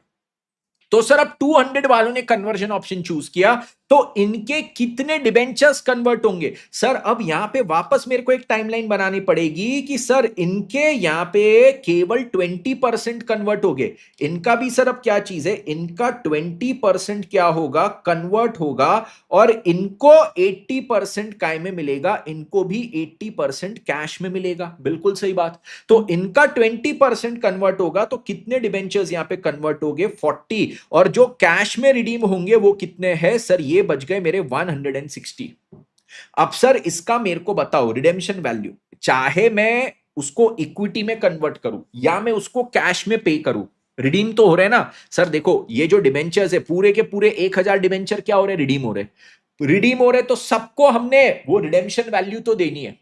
ठीक है, आज सपोज आप लोग मेरी क्लास ज्वाइन करते हो, 10,000 रुपए की क्लास है, तो आपने मेरे को 10,000 रुपए देना है, चाहे आप इक्विटी में दो चाहे कैश में दो, आपने मेरे को 10,000 देना है। वैसे ही ये पूरे 1000 डिबेंचर्स जो है पूरे के पूरे रिडीम हो रहे, तो मेरे को सबको रिडेम्पशन वैल्यू 105 रुपए की तो देनी चाहिए, चाहे मैं वो इक्विटी में दूं चाहे कैश में दूं। 105 रुपए तो मैंने हर एक डिबेंचर पे देना है, मतलब ये 40 को भी जो वैल्यू देनी है वो कितनी हो गई, 105 की हो गई, और वो 160 की भी जो वैल्यू हो गई 105 की, तो इनकी टोटल वैल्यू कितनी हो गई, ये सर यहां पे हो गया 40 इंटू 105, 40 इंटू 105, ये कितना हो गया सर 4200 की वैल्यू यहां पे देना है। और यहां पे कितना हो गया ये 160 इंटू 105, तो ये हो गया सर यहां पे 16800 की वैल्यू देना है। ये 16800 तो सर मैं इनको एज इट इज नगद में देके खत्म कर दूंगा कैश। 4200 के लिए मैं इनको क्या करूंगा, यहां पे 4200 की वैल्यू का इक्विटी दूंगा।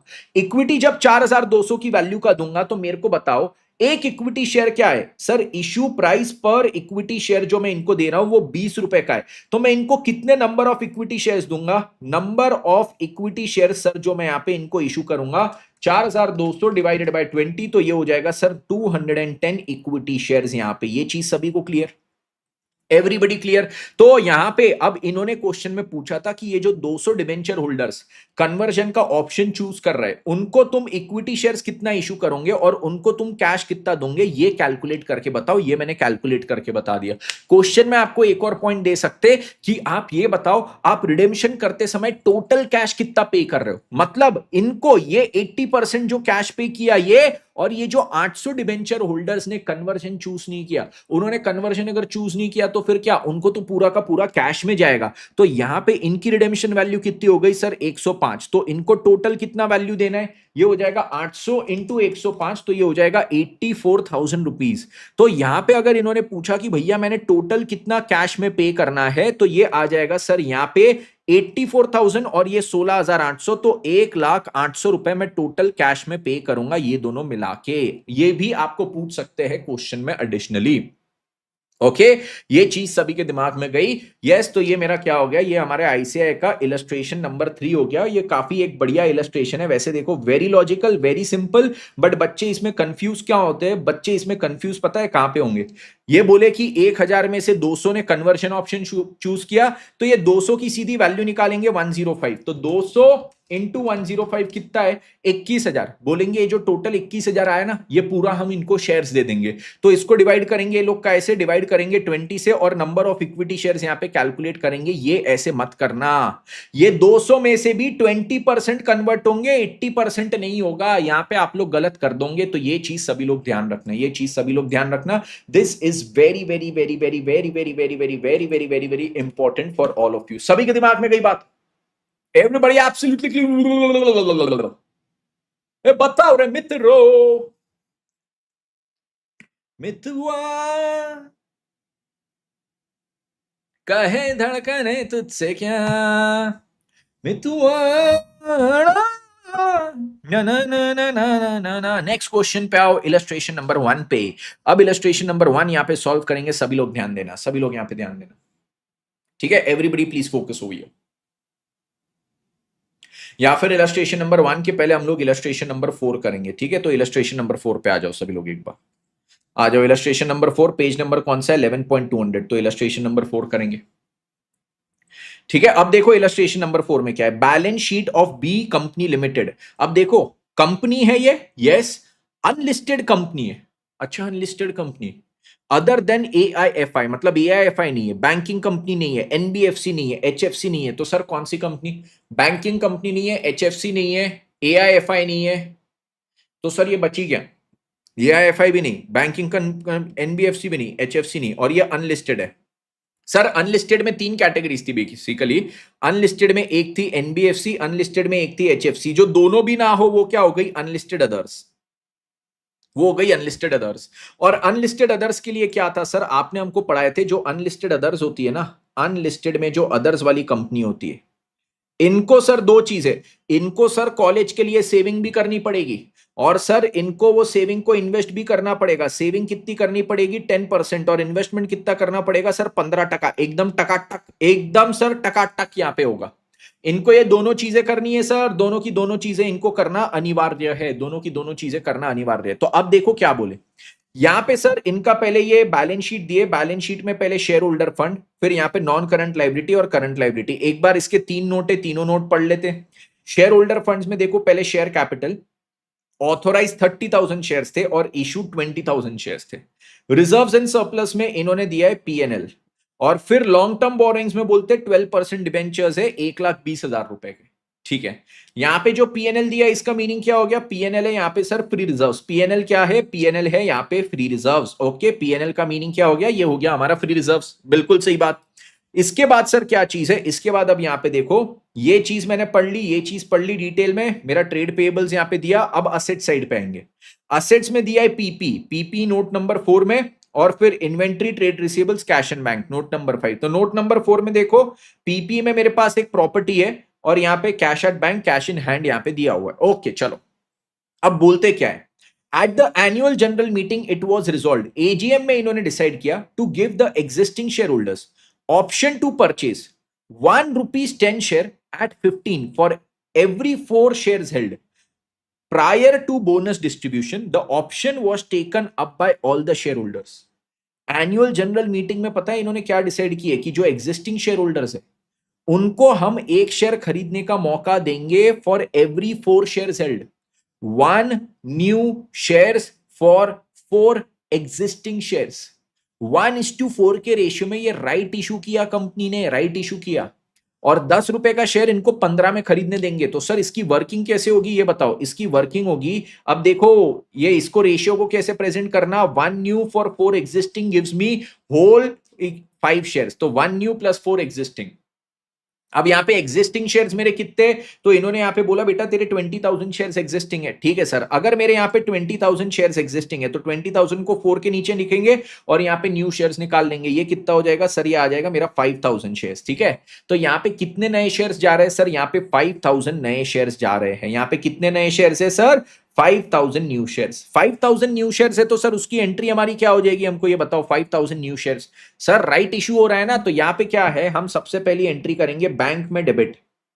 बैंक में डेबिट कितना करेंगे, 5,000 न्यू शेयर्स और इस पे 15 रुपए आएंगे, और यहां पे क्या करेंगे, to equity share application. Equity share application right issue में भी जो एग्जिस्टिंग शेयर होल्डर्स है उनको अप्लाई करना पड़ता है। ठीक है, तो पहले एप्लीकेशन की एंट्री करेंगे 5,000 इंटू 15, और सर इसके बाद फिर क्या होगा, इसके बाद सर यहां से आगे बढ़ेंगे, इसके बाद जब यहां से आगे बढ़ते हैं तो नेक्स्ट एंट्री मेरी आएगी क्या, नेक्स्ट सर हमारा होगा equity share application debit to equity share capital. अब देखो एप्लीकेशन 5,000 इंटू 15 से डेबिट हुआ, इसके बदले कैपिटल में कितना जाएगा, टू इक्विटी शेयर कैपिटल, इसमें कितना जा रहा है सर, ये हो जाएगा 5,000 इंटू 10, और सर उसके नीचे और कितना जाएगा, टू सिक्योरिटीज प्रीमियम। यहां पे सिक्योरिटीज प्रीमियम में कितना जाएगा, ये जाएगा सर 5,000 इंटू 5, 5,000 इंटू 5। ये चीज सभी को क्लियर, ठीक है, एवरीबडी क्लियर विद दिस, ये चीज सभी के दिमाग में गई, बात सभी के दिमाग में गई।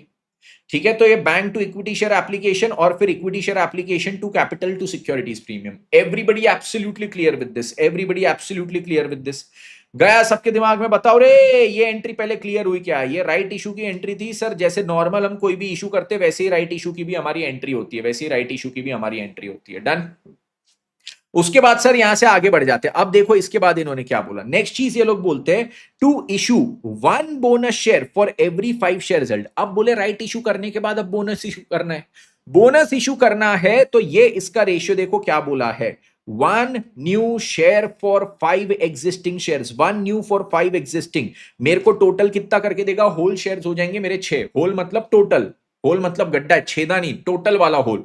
तो यहां पे अभी एग्जिस्टिंग शेयर्स कितने, तो देखो पहले मेरे पास यहां पे 20,000 थे, हाँ, फिर मैंने यहां पे क्या किया, ये जो राइट शेयर्स है वो 5,000 हो गए, तो अब 25,000 शेयर है। Yes sir, now I have 25,000 shares, जो एग्जिस्टिंग शेयर्स है ना वो 25 हो जाएंगे। तो अब यहां पे ये निकालो सर, वापस अगर मैं एक्स निकालने जाऊं तो ये वापस आते मेरा 5,000। कैसे सर, 5,000 ये आएगा कैसे, ये 25,000 इंटू 1 डिवाइडेड बाय 5 तो इक्वल्स टू एक्स हो जाएगा, तो ये 5,000 शेयर हो जाएंगे बोनस। अब सर बोनस की एंट्री क्या आती है, बोनस के लिए सर हम क्या करते हैं, हमारे जो एग्जिस्टिंग रिजर्व्स है उसको कैपिटलाइज करते हैं। एग्जिस्टिंग रिजर्व्स में अब यहां पे देखो मेरे को एक तो पीएनएल दिया है जिसमें 1,20,000 है, बट सर यहां पे ना मेरा एक सिक्योरिटीज प्रीमियम भी क्रिएट हुआ है। मेरे सिक्योरिटीज प्रीमियम में कितना है सर, इसमें 5,000 इंटू 5 रुपए, कितना है सर सिक्योरिटीज प्रीमियम में, 5,000 इंटू 5 मतलब सर 25,000 रुपए तो मेरे सिक्योरिटीज प्रीमियम में ऑलरेडी है।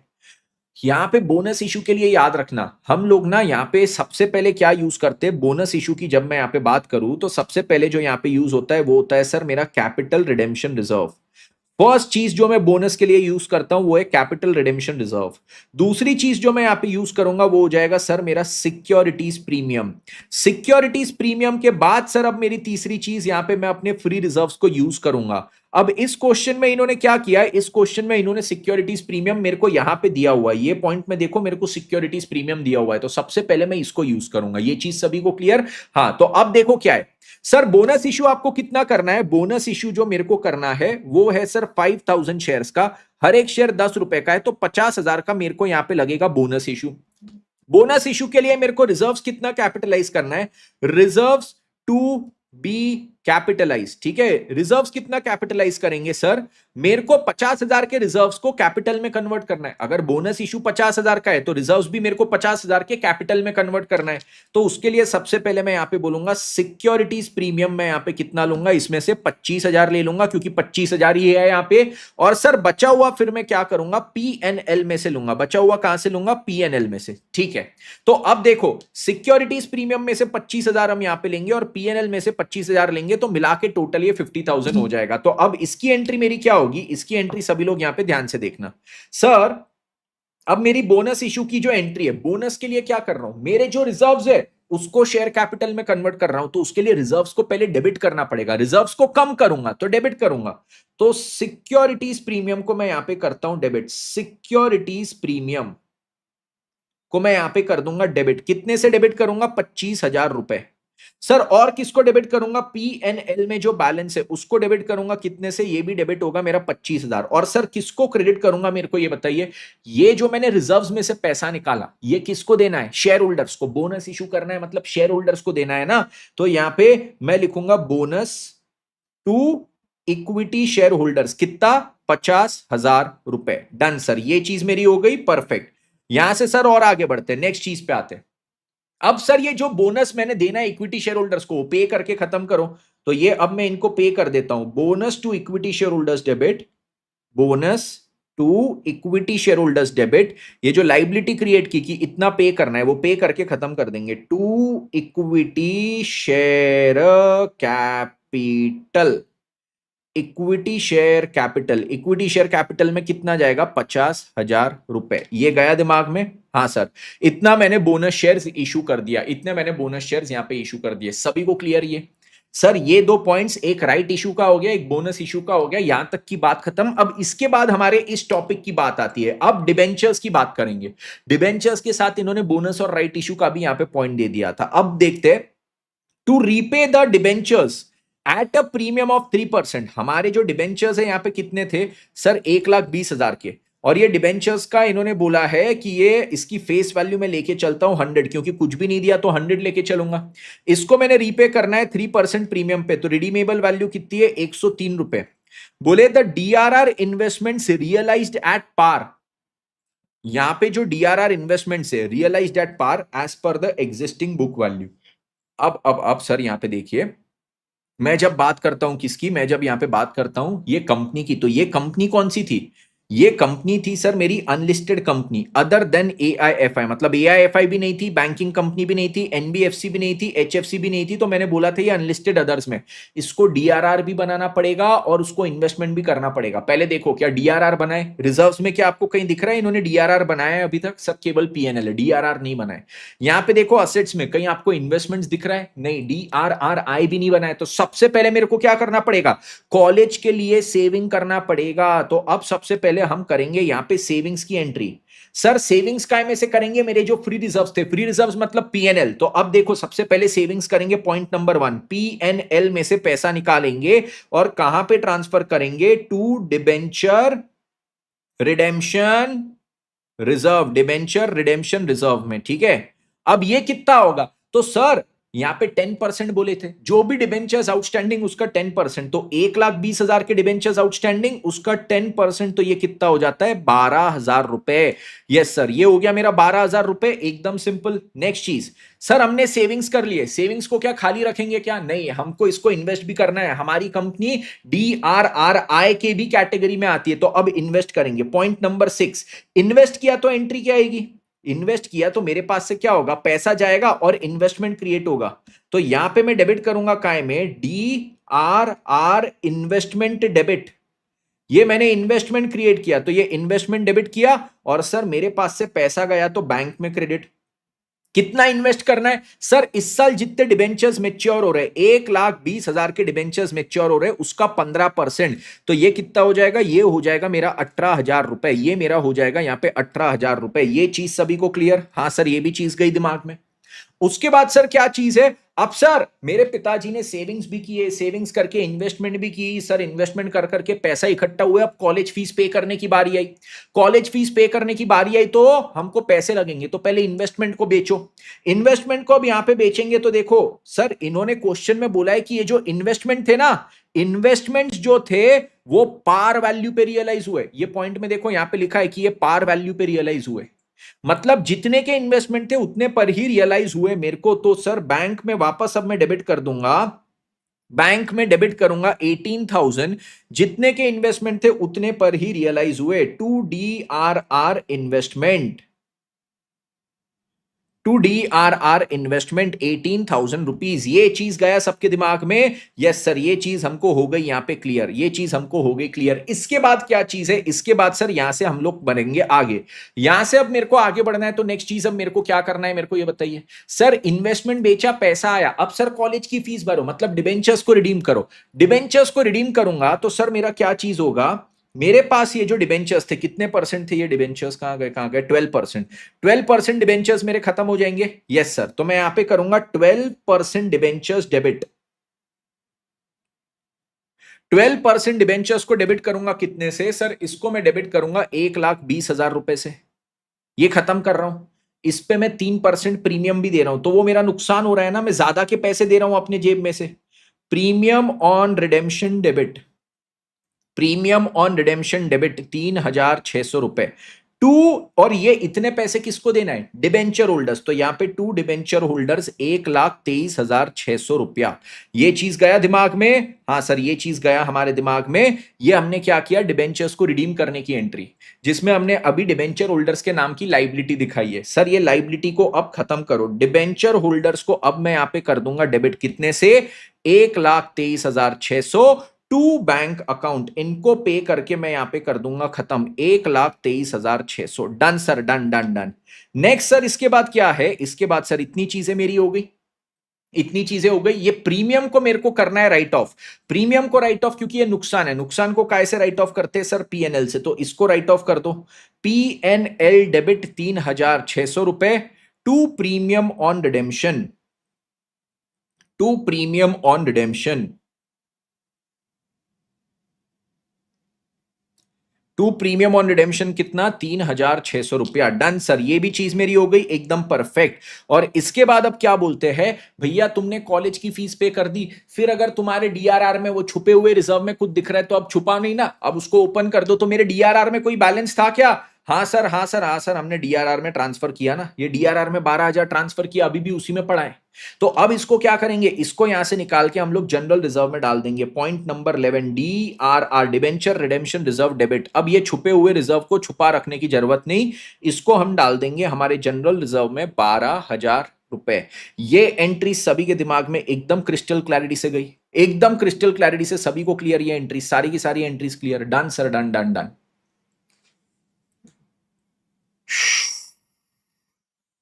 कैसे हो सर? AS9 रिवाइज कर रहा था, सोचा आपको हेलो बोल दूं। हेलो अतुल्य, उम्मीद करता हूं आपका रिवीजन अच्छा चल रहा है, बढ़िया तरीके से पढ़ पा रहे हो रिवीजन लेक्चर्स में से। मजा आया सभी को?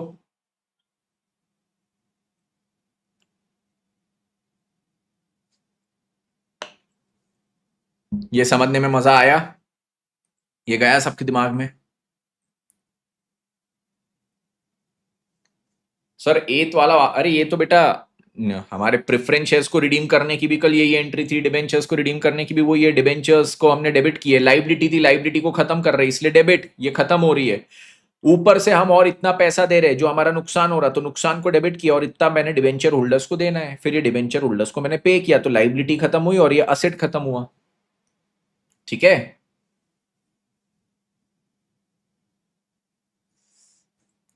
ओके, चलो ये हो गया हमारा, सभी को क्लियर ये चीज? Done sir. अब इसके बाद आएंगे इलस्ट्रेशन नंबर 1 पे, तो इलस्ट्रेशन नंबर 1 पे आ जाओ। Everybody please come to illustration number 1। तो इलस्ट्रेशन नंबर 1 में क्या है, और आपको एक चीज बताऊं, जब हम लोग ये सोचते हैं ना कि ये वाला चैप्टर छोड़ देते, वो वाला चैप्टर छोड़ देते, आईसीआई को ये चीज पता है। आईसीआई क्या करता है, आपको जो क्वेश्चंस देता है ना उसकी डिजाइनिंग बहुत जोरदार तरीके से करता है। जोरदार तरीके से डिजाइनिंग करता है मतलब क्या करता है आईसीआई, आईसीआई बोलता है लाला तेरे को जो एक चैप्टर सबसे ज्यादा पसंद है और एक चैप्टर नहीं पसंद है, मेरे को पता है कौन सा है, ये ले दोनों को साथ में। अब आप बोलोगे सर एक तो ऑप्शनल क्वेश्चन आएगा, छोड़ देंगे। आपके पास ना 2 क्वेश्चन में ऑप्शन रहेगा, जिसमें दोनों में एक पार्ट इसका आता है, पार्ट ए क्वेश्चन 1 का आता है, पार्ट बी क्वेश्चन 2 का आता है। अब इफेक्टिवली क्या हुआ, यहां का आधा क्वेश्चन छूट गया, वहां का आधा क्वेश्चन छूट गया, आपका एक क्वेश्चन आईसीआई ने आपको छोड़ने पे मजबूर कर दी। आईसीआई ने एक क्वेश्चन आपको छोड़ने पे मजबूर कर दी। तो ये जो आपको आईसीआई ट्रिक करेगी ना, वो आप यहाँ पे तैयारी के समय नहीं समझ पाते हो। आपको तैयारी के समय लगता है हाँ एक आध तो ऑप्शन में आएगा ना क्वेश्चन, मैं छोड़ दूंगा। अरे पर वो जो ऑप्शन में क्वेश्चन आप छोड़ोगे उसमें आईसीआई आपको इस प्रकार से ट्रिक करेगी। ठीक है, तो आपका ये एक तो ऑप्शनल वाला क्वेश्चन छूटेगा, उसके साथ साथ एक क्वेश्चन एक्स्ट्रा आपको छोड़ना पड़ेगा, तो आप 2 क्वेश्चन वहां पे इफेक्टिवली छोड़ के आओगे।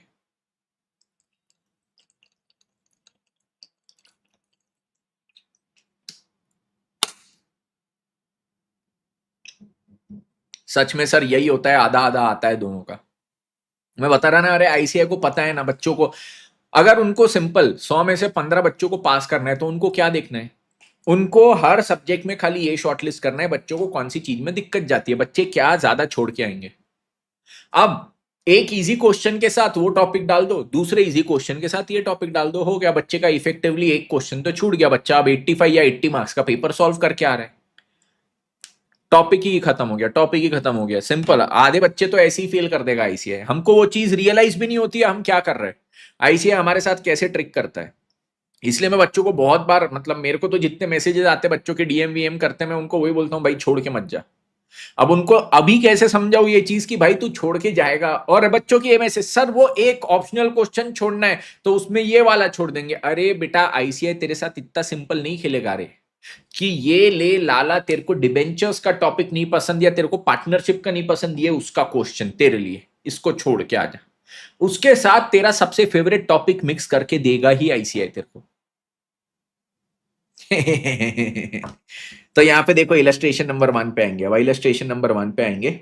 इलस्ट्रेशन नंबर 1 में क्या बोले, following balances appeared in the books of a company. अब देखो ये कौन सी कंपनी है, ठीक है, कौन सी कंपनी है देखना, अनलिस्टेड कंपनी है, हाँ सर अनलिस्टेड कंपनी है, other than all India financial institution, मतलब ऑल इंडिया फाइनेंशियल इंस्टीट्यूशन नहीं है, बैंकिंग कंपनी नहीं है, एनबीएफसी नहीं है, एचएफसी नहीं है, ठीक है।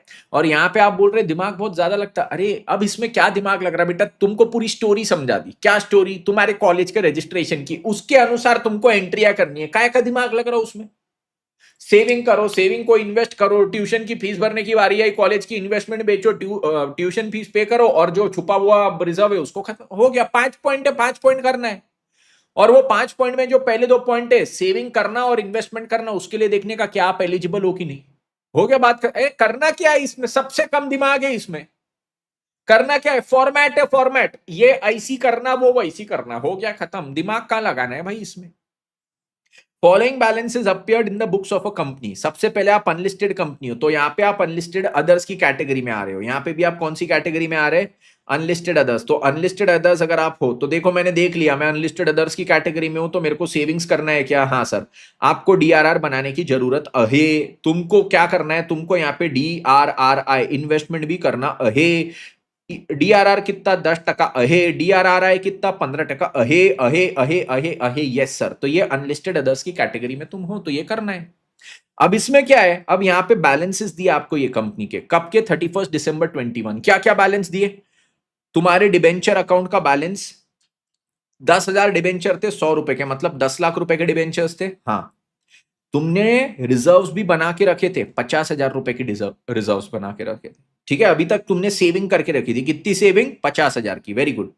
तुमने इन्वेस्टमेंट भी करके रखा है, कितना, 1.5 लाख रुपए का इन्वेस्टमेंट, और ये इन्वेस्टमेंट पे तुमको इंटरेस्ट मिलता है 4%, ये भी कब मिलता है, हर साल दिसंबर 31 को।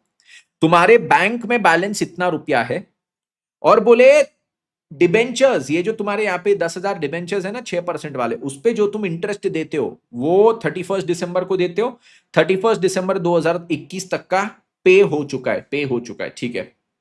अब 28 फरवरी 2022 को आप इन्वेस्टमेंट्स को बेचे, investments were realised at par value पे बेचे, मतलब 1.5 लाख के इन्वेस्टमेंट को 1.5 लाख में बेचे। And the debentures were paid of, पापा ने इन्वेस्टमेंट्स बेचे पार वैल्यू पे और मेरे कॉलेज की फीस भर दी। Debentures were paid off at 101 together with accrued interest. Sir ये क्यों लिखे टुगेदर विथ अक्रूड इंटरेस्ट? क्योंकि ऊपर वाले पॉइंट में लिखा है कि मेरा जो डिबेंचर्स है, डिबेंचर्स पे इंटरेस्ट 31 दिसंबर तक पे हुआ है और ये डिबेंचर्स को मैं रिडीम कब कर रहा हूं? 28 फरवरी को। तो 2 महीने का इंटरेस्ट अभी पे करने का था, तो पापा ने कॉलेज की फीस पे की है, साथ ही साथ वो जो डोनेशन देना था वो भी दे दी। Write up the concern ledger accounts excluding bank transactions, ignore taxation. Ledger account बनाने, इस बार जर्नल नहीं करना है, वही 5 पॉइंट करना है। पहले पापा सेविंग करेंगे, उसको इन्वेस्ट करेंगे, करते रहेंगे करते रहेंगे करते रहेंगे, फिर कॉलेज फीस पे करने की बात आएगी तो पहले इन्वेस्टमेंट को बेचेंगे, इन्वेस्टमेंट बेच के फिर पैसा आएगा, उससे कॉलेज फीस पे करेंगे और फिर जो छुपे हुए रिजर्व है उसको ओपन कर देंगे। ये चीज लेजर में लिखना है, जर्नल एंट्री नहीं, ये चीज लेजर में। वही 5 पॉइंट उसको लेजर में लिखो, कड़ा के एकदम कड़क टाइट। ओके सर, करेंगे करेंगे सर, करेंगे करेंगे करेंगे नहीं, करना ही चाहिए, ऑप्शन थोड़ी है करेंगे, नो करना है। अरे सर दे दो ना सर ऑप्शन, एग्जाम पास करनी है, लाना है 70, लाना है 80, लाना है 90, लाना है रैंक। रैंक अगर तुमको चाहिए ना, तुमको अकाउंट्स में चाहिए 85 90, उसके बिना रैंक नहीं आ रहा, उसके बिना रैंक नहीं आ रहा। क्योंकि रैंक के लिए 340 वगैरह पे तो रैंक निपट जाते रहे, 20 रैंक है, 360 से 340 35 330 तक तो रैंक निपट जाएंगे। ठीक है, अब ले लो 340 तक रैंक निपट गए तो 60 मार्क है तुम्हारे पास गवाने के लिए, 4 पेपर है तुम्हारे पास, 15 4 60, हर पेपर में 15 मार्क। लॉ में तुम्हारे लगभग 25 मार्क जाएंगे। ठीक है, तो 60 में से 25 तो लॉ में जाएंगे, बाकी 3 में बचे कितने? बाकी 3 में बचे 35 मार्क, जिसमें से अकाउंट्स आपका सब्जेक्टिव पेपर है। चलो इसमें मैंने बोल दिया आपको लाना है कितने, 15 मार्क इसमें गए, तो बाकी इको और मैथ्स के लिए 10 मार्क बचे। 90 90 85 75, ये आपका 4 सब्जेक्ट का स्कोर होना चाहिए, ये आपके 4 सब्जेक्ट का स्कोर होना चाहिए। ठीक है, तब जाके आपको रैंक आ जाएगी, तब जाके आपको रैंक आ जाएगी।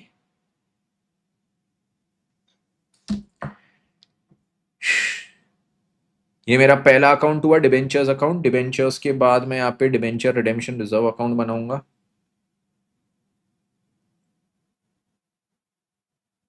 फिर ये इन्वेस्टमेंट अकाउंट बनाऊंगा, फिर एक और अकाउंट बनाऊंगा, डिबेंचर होल्डर्स अकाउंट बनाऊंगा। अरे अरे अरे अरे अरे, डिलीट कर इसको।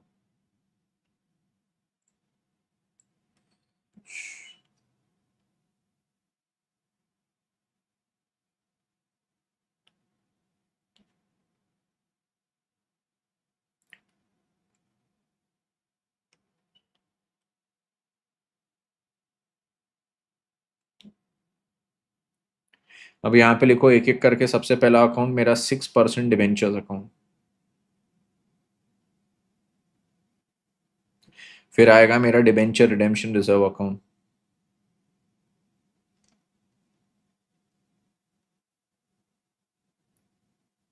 फिर क्या चीज है, डिबेंचर रिडेम्पशन रिजर्व के बाद मेरा आता है यहाँ पे debenture redemption reserve investment account, फिर आएगा मेरा डिबेंचर होल्डर अकाउंट।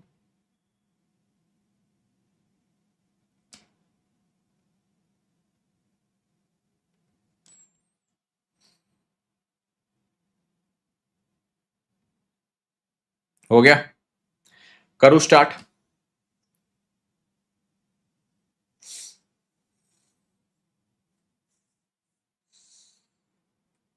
349 पे 8th रैंक थी, तो 20 रैंक्स के लिए और 12 रैंक बचे, 12-14 मार्क काट दो तो 335 वगैरह पे रैंक क्लोज हो जाएगी। ठीक है, तो उस हिसाब से कैलकुलेट कर लो हर सब्जेक्ट में आपके पास कितने मार्क्स है लूज करने के लिए।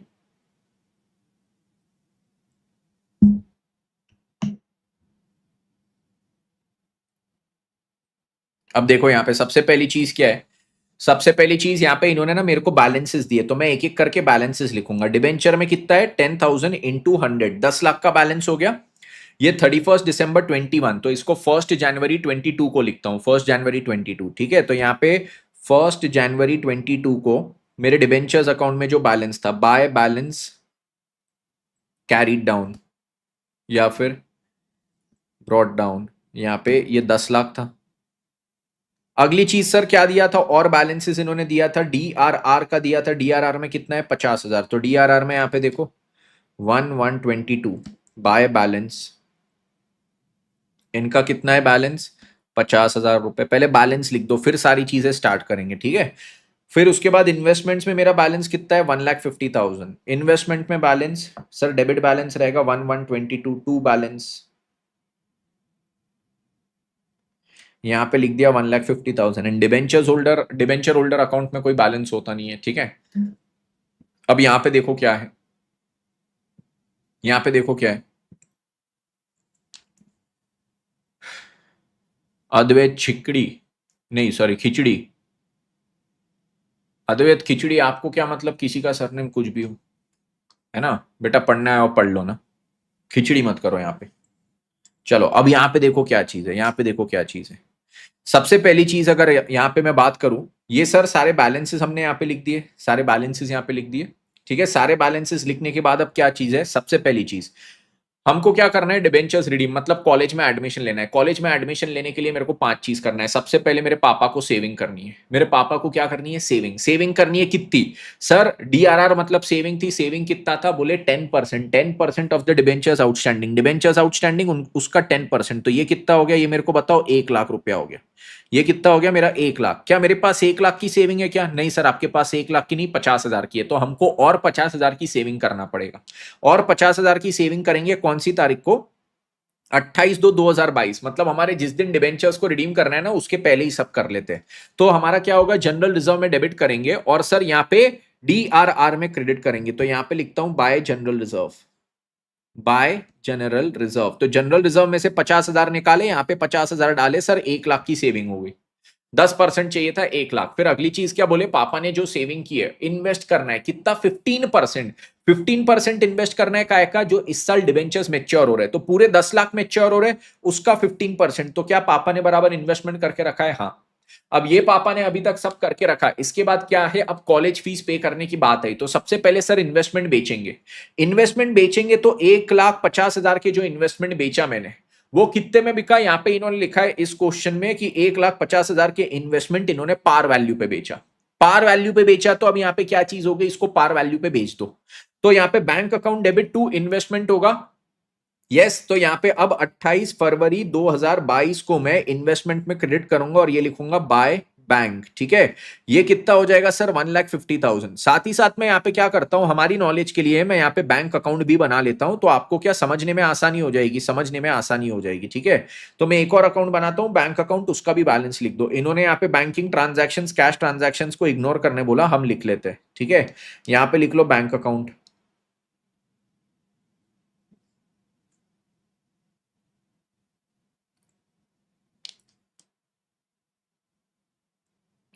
बैंक का बैलेंस इन्होंने कितना दिया था मेरे को बताओ, बैंक का बैलेंस जो इन्होंने दिया था 9 लाख। तो पहले यहां पे लिख लूंगा बैंक का बैलेंस, कौन सी तारीख को सर, 1/1/22। इसका बैलेंस था to balance brought down 9 lakh रुपए, ठीक है।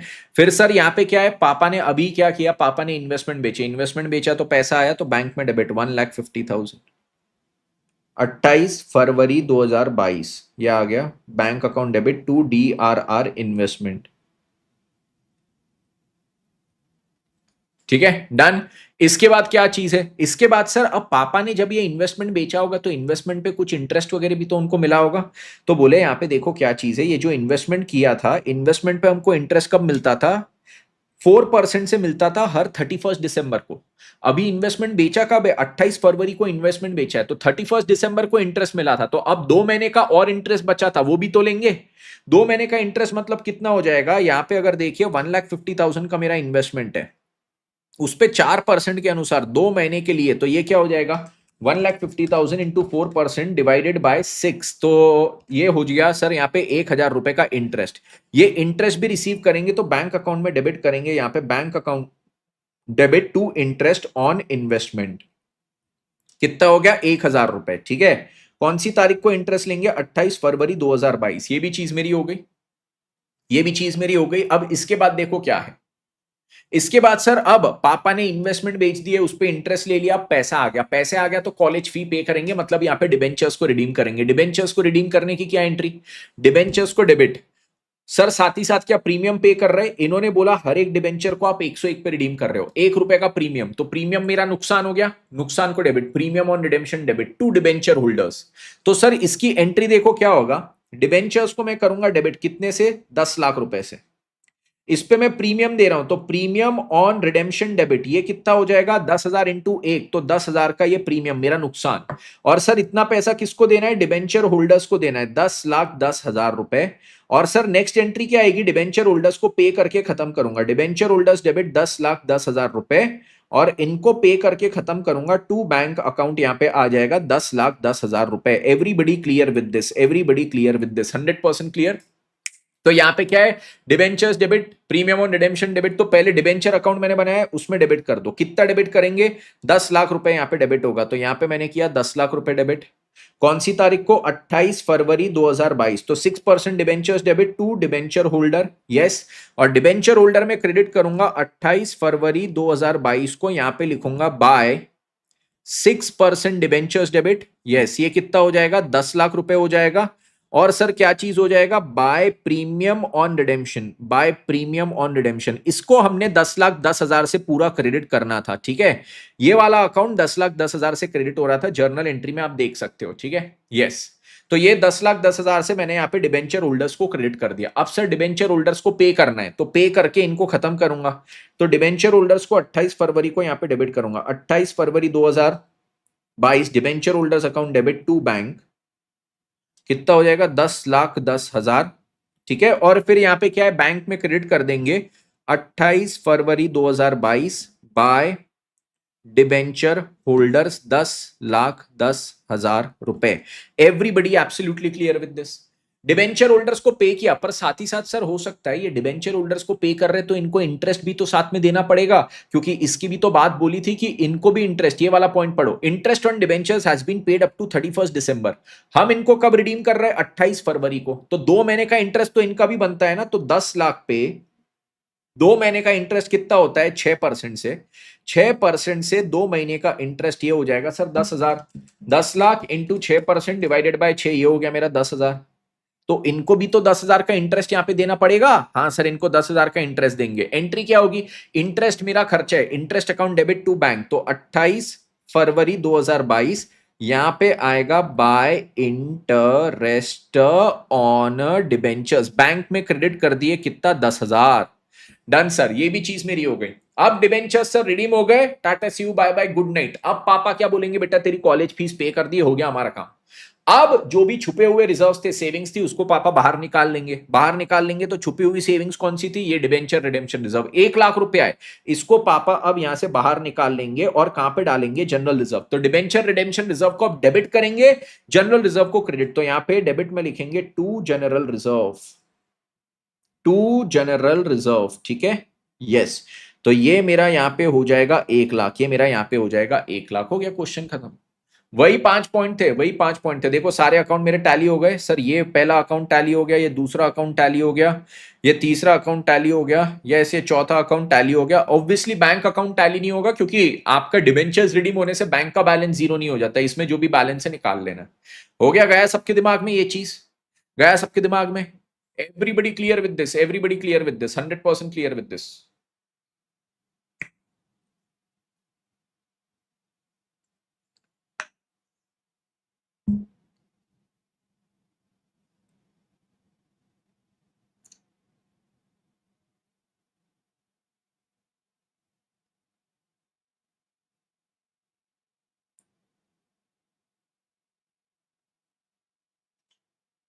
चलो अब यहां से आगे बढ़ जाए, एक आखिरी क्वेश्चन कर लेंगे इस चैप्टर का और फिर इस चैप्टर को वाइंड अप कर देंगे, ठीक है। लास्ट क्वेश्चन अब इस चैप्टर का क्या है, मेरा क्वेश्चन नंबर 2, सिमिलर ही क्वेश्चन है, सिमिलर क्वेश्चन, वापस वही चीजों पे ध्यान देना है, वही 5 पॉइंट पे ध्यान देना है, पूरा चैप्टर वही 5 पॉइंट पे बेस्ड है, ठीक है।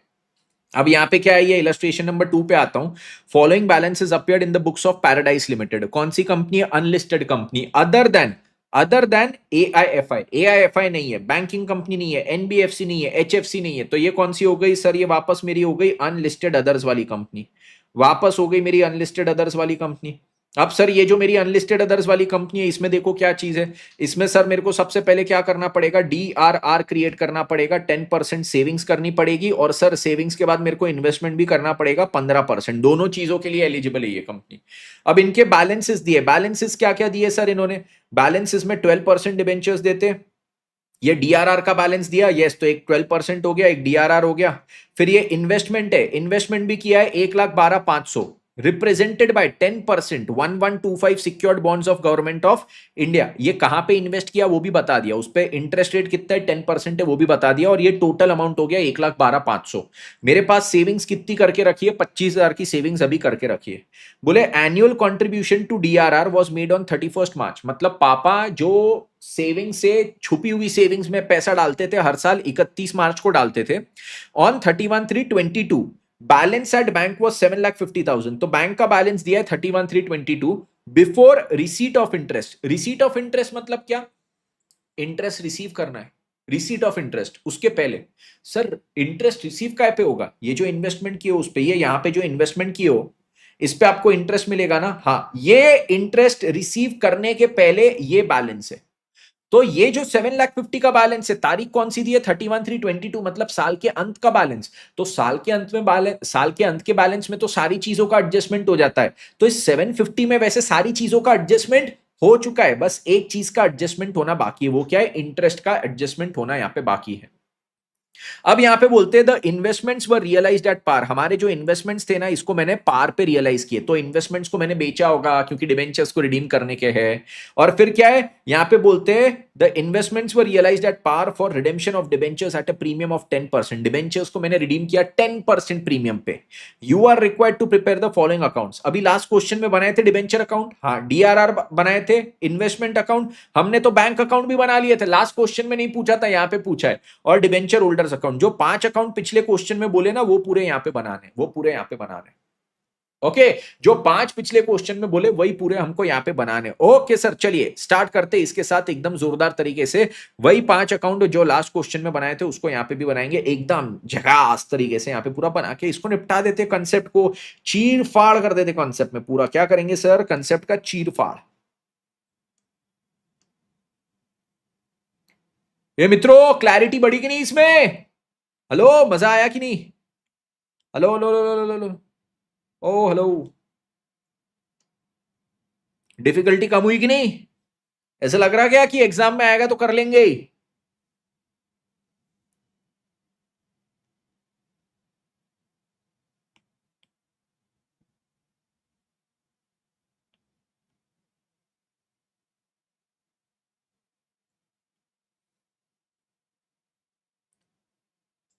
हो सकता है काफी लोग अभी तक सोच के बैठे हो कि नहीं नहीं नहीं इसको तो छोड़ के जाएंगे, एक बार खाली सर के उसमें ट्राई कर लेते, थोड़ा सा समझा तो ठीक, नहीं तो छोड़ देंगे। बेटा छोड़ना नहीं इसको, इजी है, बहुत इजी है, हर क्वेश्चन में वही वही चीज है, बहुत लिमिटेड कॉन्सेप्ट है इसमें, वेरी लिमिटेड कॉन्सेप्ट।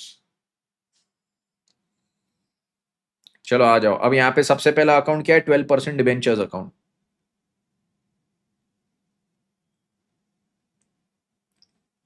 फिर आएगा मेरा डिबेंचर रिडेम्पशन रिजर्व अकाउंट, फिर DRR investment account, DRR investment के बाद मेरा क्या चीज आएगा, डिवेंचर रिजर्व रिडेम्पशन इन्वेस्टमेंट, फिर आएगा मेरा यहाँ पे बैंक अकाउंट, और फिर डिवेंचर होल्डर्स अकाउंट। 5 अकाउंट बोले थे, पांचों बना लिए। हाँ सर मैं वही करने वाली थी, बट इजी है सर, समझ आ गया, अब I will do it, very good very good very good, बहुत बढ़िया, छोड़ने का नहीं कुछ भी।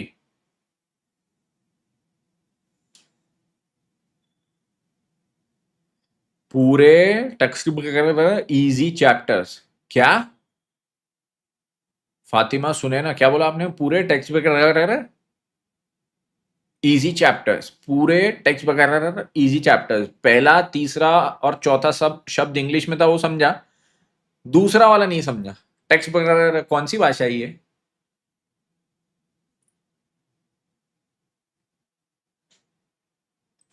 सीखनी पड़ेगी ये। चलो अब एक एक करके क्या करेंगे, वो 5 पॉइंट फॉलो करने के पहले हम यहाँ पे पहले बैलेंस दिए तो बैलेंस लिख लेंगे। डिवेंचर्स का बैलेंस कब का है 1421, तो 1421 का यहाँ पे बैलेंस लिखता हूं 1421 बाय बैलेंस कितना दिया है 7,50,000।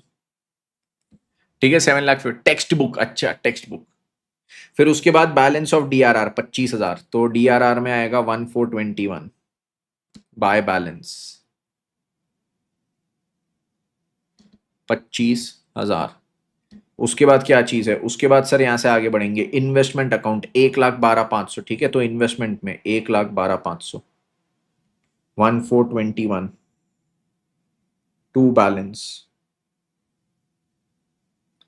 फिर उसके बाद क्या है नेक्स्ट चीज यहाँ पे, नेक्स्ट अब यहाँ पे आता है सर ये यहां तक की चीज हो गई। और 31,322 बैलेंस एट बैंक।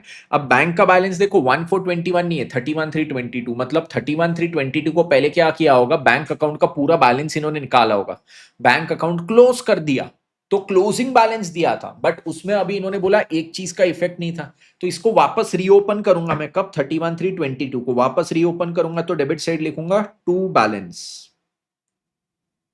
7,50,000। ठीक है पहले पूरा बना के क्लोज कर दिया था, अब उसको 31,322 को वापस रीओपन कर रहा हूं। चलो चलो चलो ठीक है। अब सर सबसे पहली चीज हमारी कॉलेज में एडमिशन लेना है, सेविंग करना है, सेविंग करना है पापा को। कितना करना है सर, जितना मेरा कॉलेज फीस है उसका 10%, तो ये टोटल कॉलेज फीस का यहाँ पे 10%, तो ये 75,000 होना चाहिए।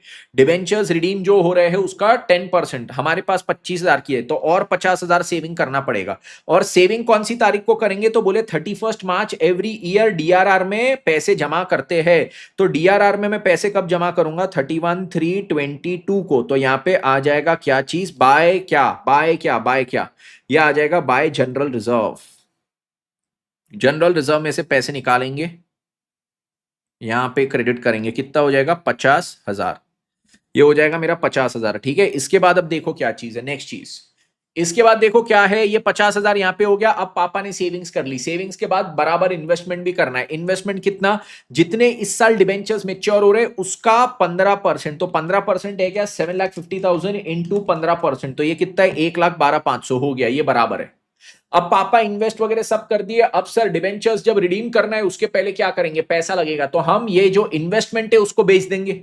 इन्वेस्टमेंट कितने में बिक रहा है, तो इन्वेस्टमेंट इन्होंने बोला investments were realised at par, जितनी वैल्यू थी उतने पर बिका। ठीक है तो इसको मैं बेच दूंगा ईयर एंड पे 31,322 बाय बैंक। बेचा तो बैंक में डेबिट और इन्वेस्टमेंट क्रेडिट 1,12,500, और बैंक में इसको डेबिट कर दूंगा 1,12,500 रुपया, ये चीज हो गया। यस सर अब यहां पे ये लिखूंगा टू बैंक, नहीं सॉरी टू डीआरआर इन्वेस्टमेंट्स 31,322 को। ओके और सर यहां पे बोला था ये जो बैंक बैलेंस था उसमें एक चीज इंक्लूडेड नहीं थी, बिफोर रिसीट ऑफ इंटरेस्ट, मतलब ये जो इन्वेस्टमेंट है ये इन्वेस्टमेंट का इंटरेस्ट हमने यहां पे रिकॉर्ड नहीं किया था।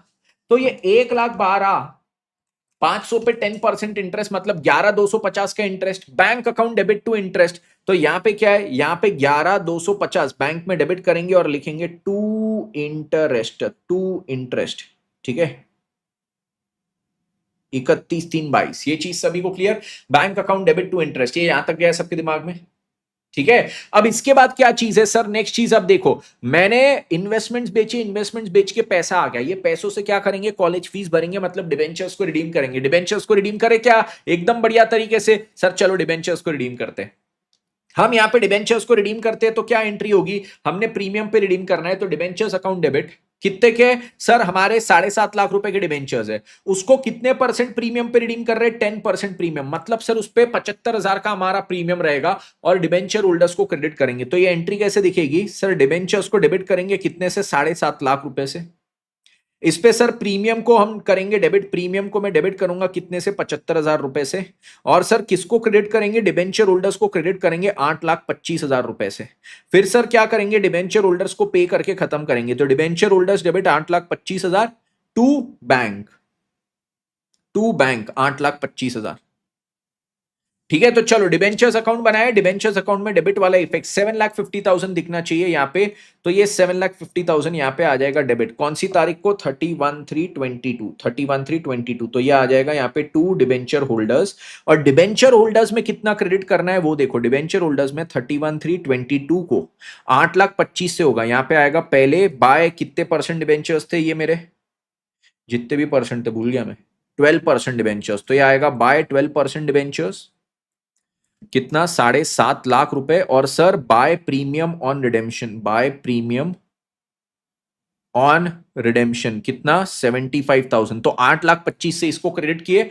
अब सर देखो ये क्रेडिट वाला इफेक्ट हो गया, अब इनको पे करो, तो इनको पे करेंगे तो डिबेंचर होल्डर्स को डेबिट करेंगे यहाँ पे 31/3/22, तो debenture holders account debit to bank, कितना हो जाएगा? 8,25,000, और बैंक में जाके सर हम क्रेडिट कर देंगे, बैंक में जाके 31/3/22 को मैं करूंगा क्रेडिट बाय डिबेंचर होल्डर्स, कितना? 8,25,000। चलो सर ये चीज हो गई। सर इनको रिडीम करने के साथ साथ इनको क्या करना पड़ेगा? रिडीम करने के साथ साथ हमको यहाँ पे इनको इंटरेस्ट भी तो पे करना है सर। बट देखो इस क्वेश्चन में इन्होंने क्या बोला कि ये 7.5 लाख रुपए का जो बैंक बैलेंस था ना, उसमें केवल एक इफेक्ट मेरा मिसिंग था। कौन सा? रिसीट ऑफ इंटरेस्ट का इफेक्ट मिसिंग था। कौन सा इफेक्ट मिसिंग था? Receipt of interest. खाली इंटरेस्ट मिलने का इफेक्ट नहीं किया था, मतलब इंटरेस्ट पे करने का इफेक्ट यहां पे हो गया होगा।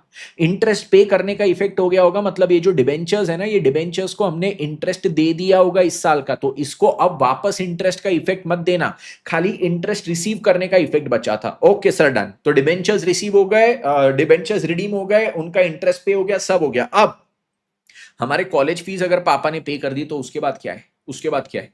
पापा आप सिंपल क्या बोलेंगे? बेटा तू कॉलेज जा, अब जो छुपे हुए रिजर्व्स है, छुपी हुई सेविंग्स है, उसको बाहर निकाल लेंगे हम। उसको बाहर निकालेंगे तो अब क्या होगा? डिबेंचर रिडेम्पशन रिजर्व को यहाँ पे करेंगे डेबिट 31/3/22 को, और यहाँ पे उसको डाल देंगे अब जनरल रिजर्व में, उसको अब हम डाल देंगे जनरल रिजर्व में, कितना? 75,000, और फिर सारी चीजें हो जाएगी। तो ये देखो पहला अकाउंट मेरा हो गया, पहला अकाउंट डन, ये दूसरा अकाउंट डन, ये तीसरा अकाउंट डन, बैंक में ऑब्वियसली बैलेंस बचेगा, और ये पांचवा अकाउंट डन, सारे अकाउंट डन, बैंक का बैलेंस निकाल लेना, हो गया, सब हो गया, खत्म, चैप्टर ओवर। इसी के साथ मेरा डिबेंचर्स का रिडेम्पशन पूरा ओवर। बोलो गुड नाइट।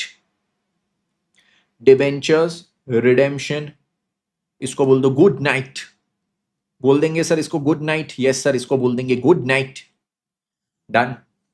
अब बचा गया केवल एक दिन बचा रे बाबा प्री एग्जाम मैराथन का, मेरा तो काम खत्म होने आ गया। अरे लाला तुम्हारे सर का काम खत्म, मेरा स्विमिंग पूल में जाने का टाइम शुरू हो रहा है रे बाबा, बहुत करीब है मेरा टाइम, तुम्हारी एग्जाम का टाइम। बट मेरा तो स्विमिंग पूल में लेटने का, सन ग्लासेस पहन के, ऐसी सर पे हैट पहन के, नीचे वो ट्यूब रहेगी फ्लोटर पे, अपन शरबत लेके बैठेंगे रे बाबा। एक दिन बाद कल अपन आप तुमको क्या पढ़ाएंगे? कल तुमको पढ़ाया जाएगा सिंगल एंट्री, सुबह 10 से लेके 12:30, और फिर लास्ट 1 घंटे का ये सेशन रहेगा 2:30 बजे। ये 2 घंटे तो जाएगा नहीं, बोनस एंड राइट इशू 1 घंटे में हो जाएगा, जिसमें आपको बोनस राइट इशू पढ़ाएंगे।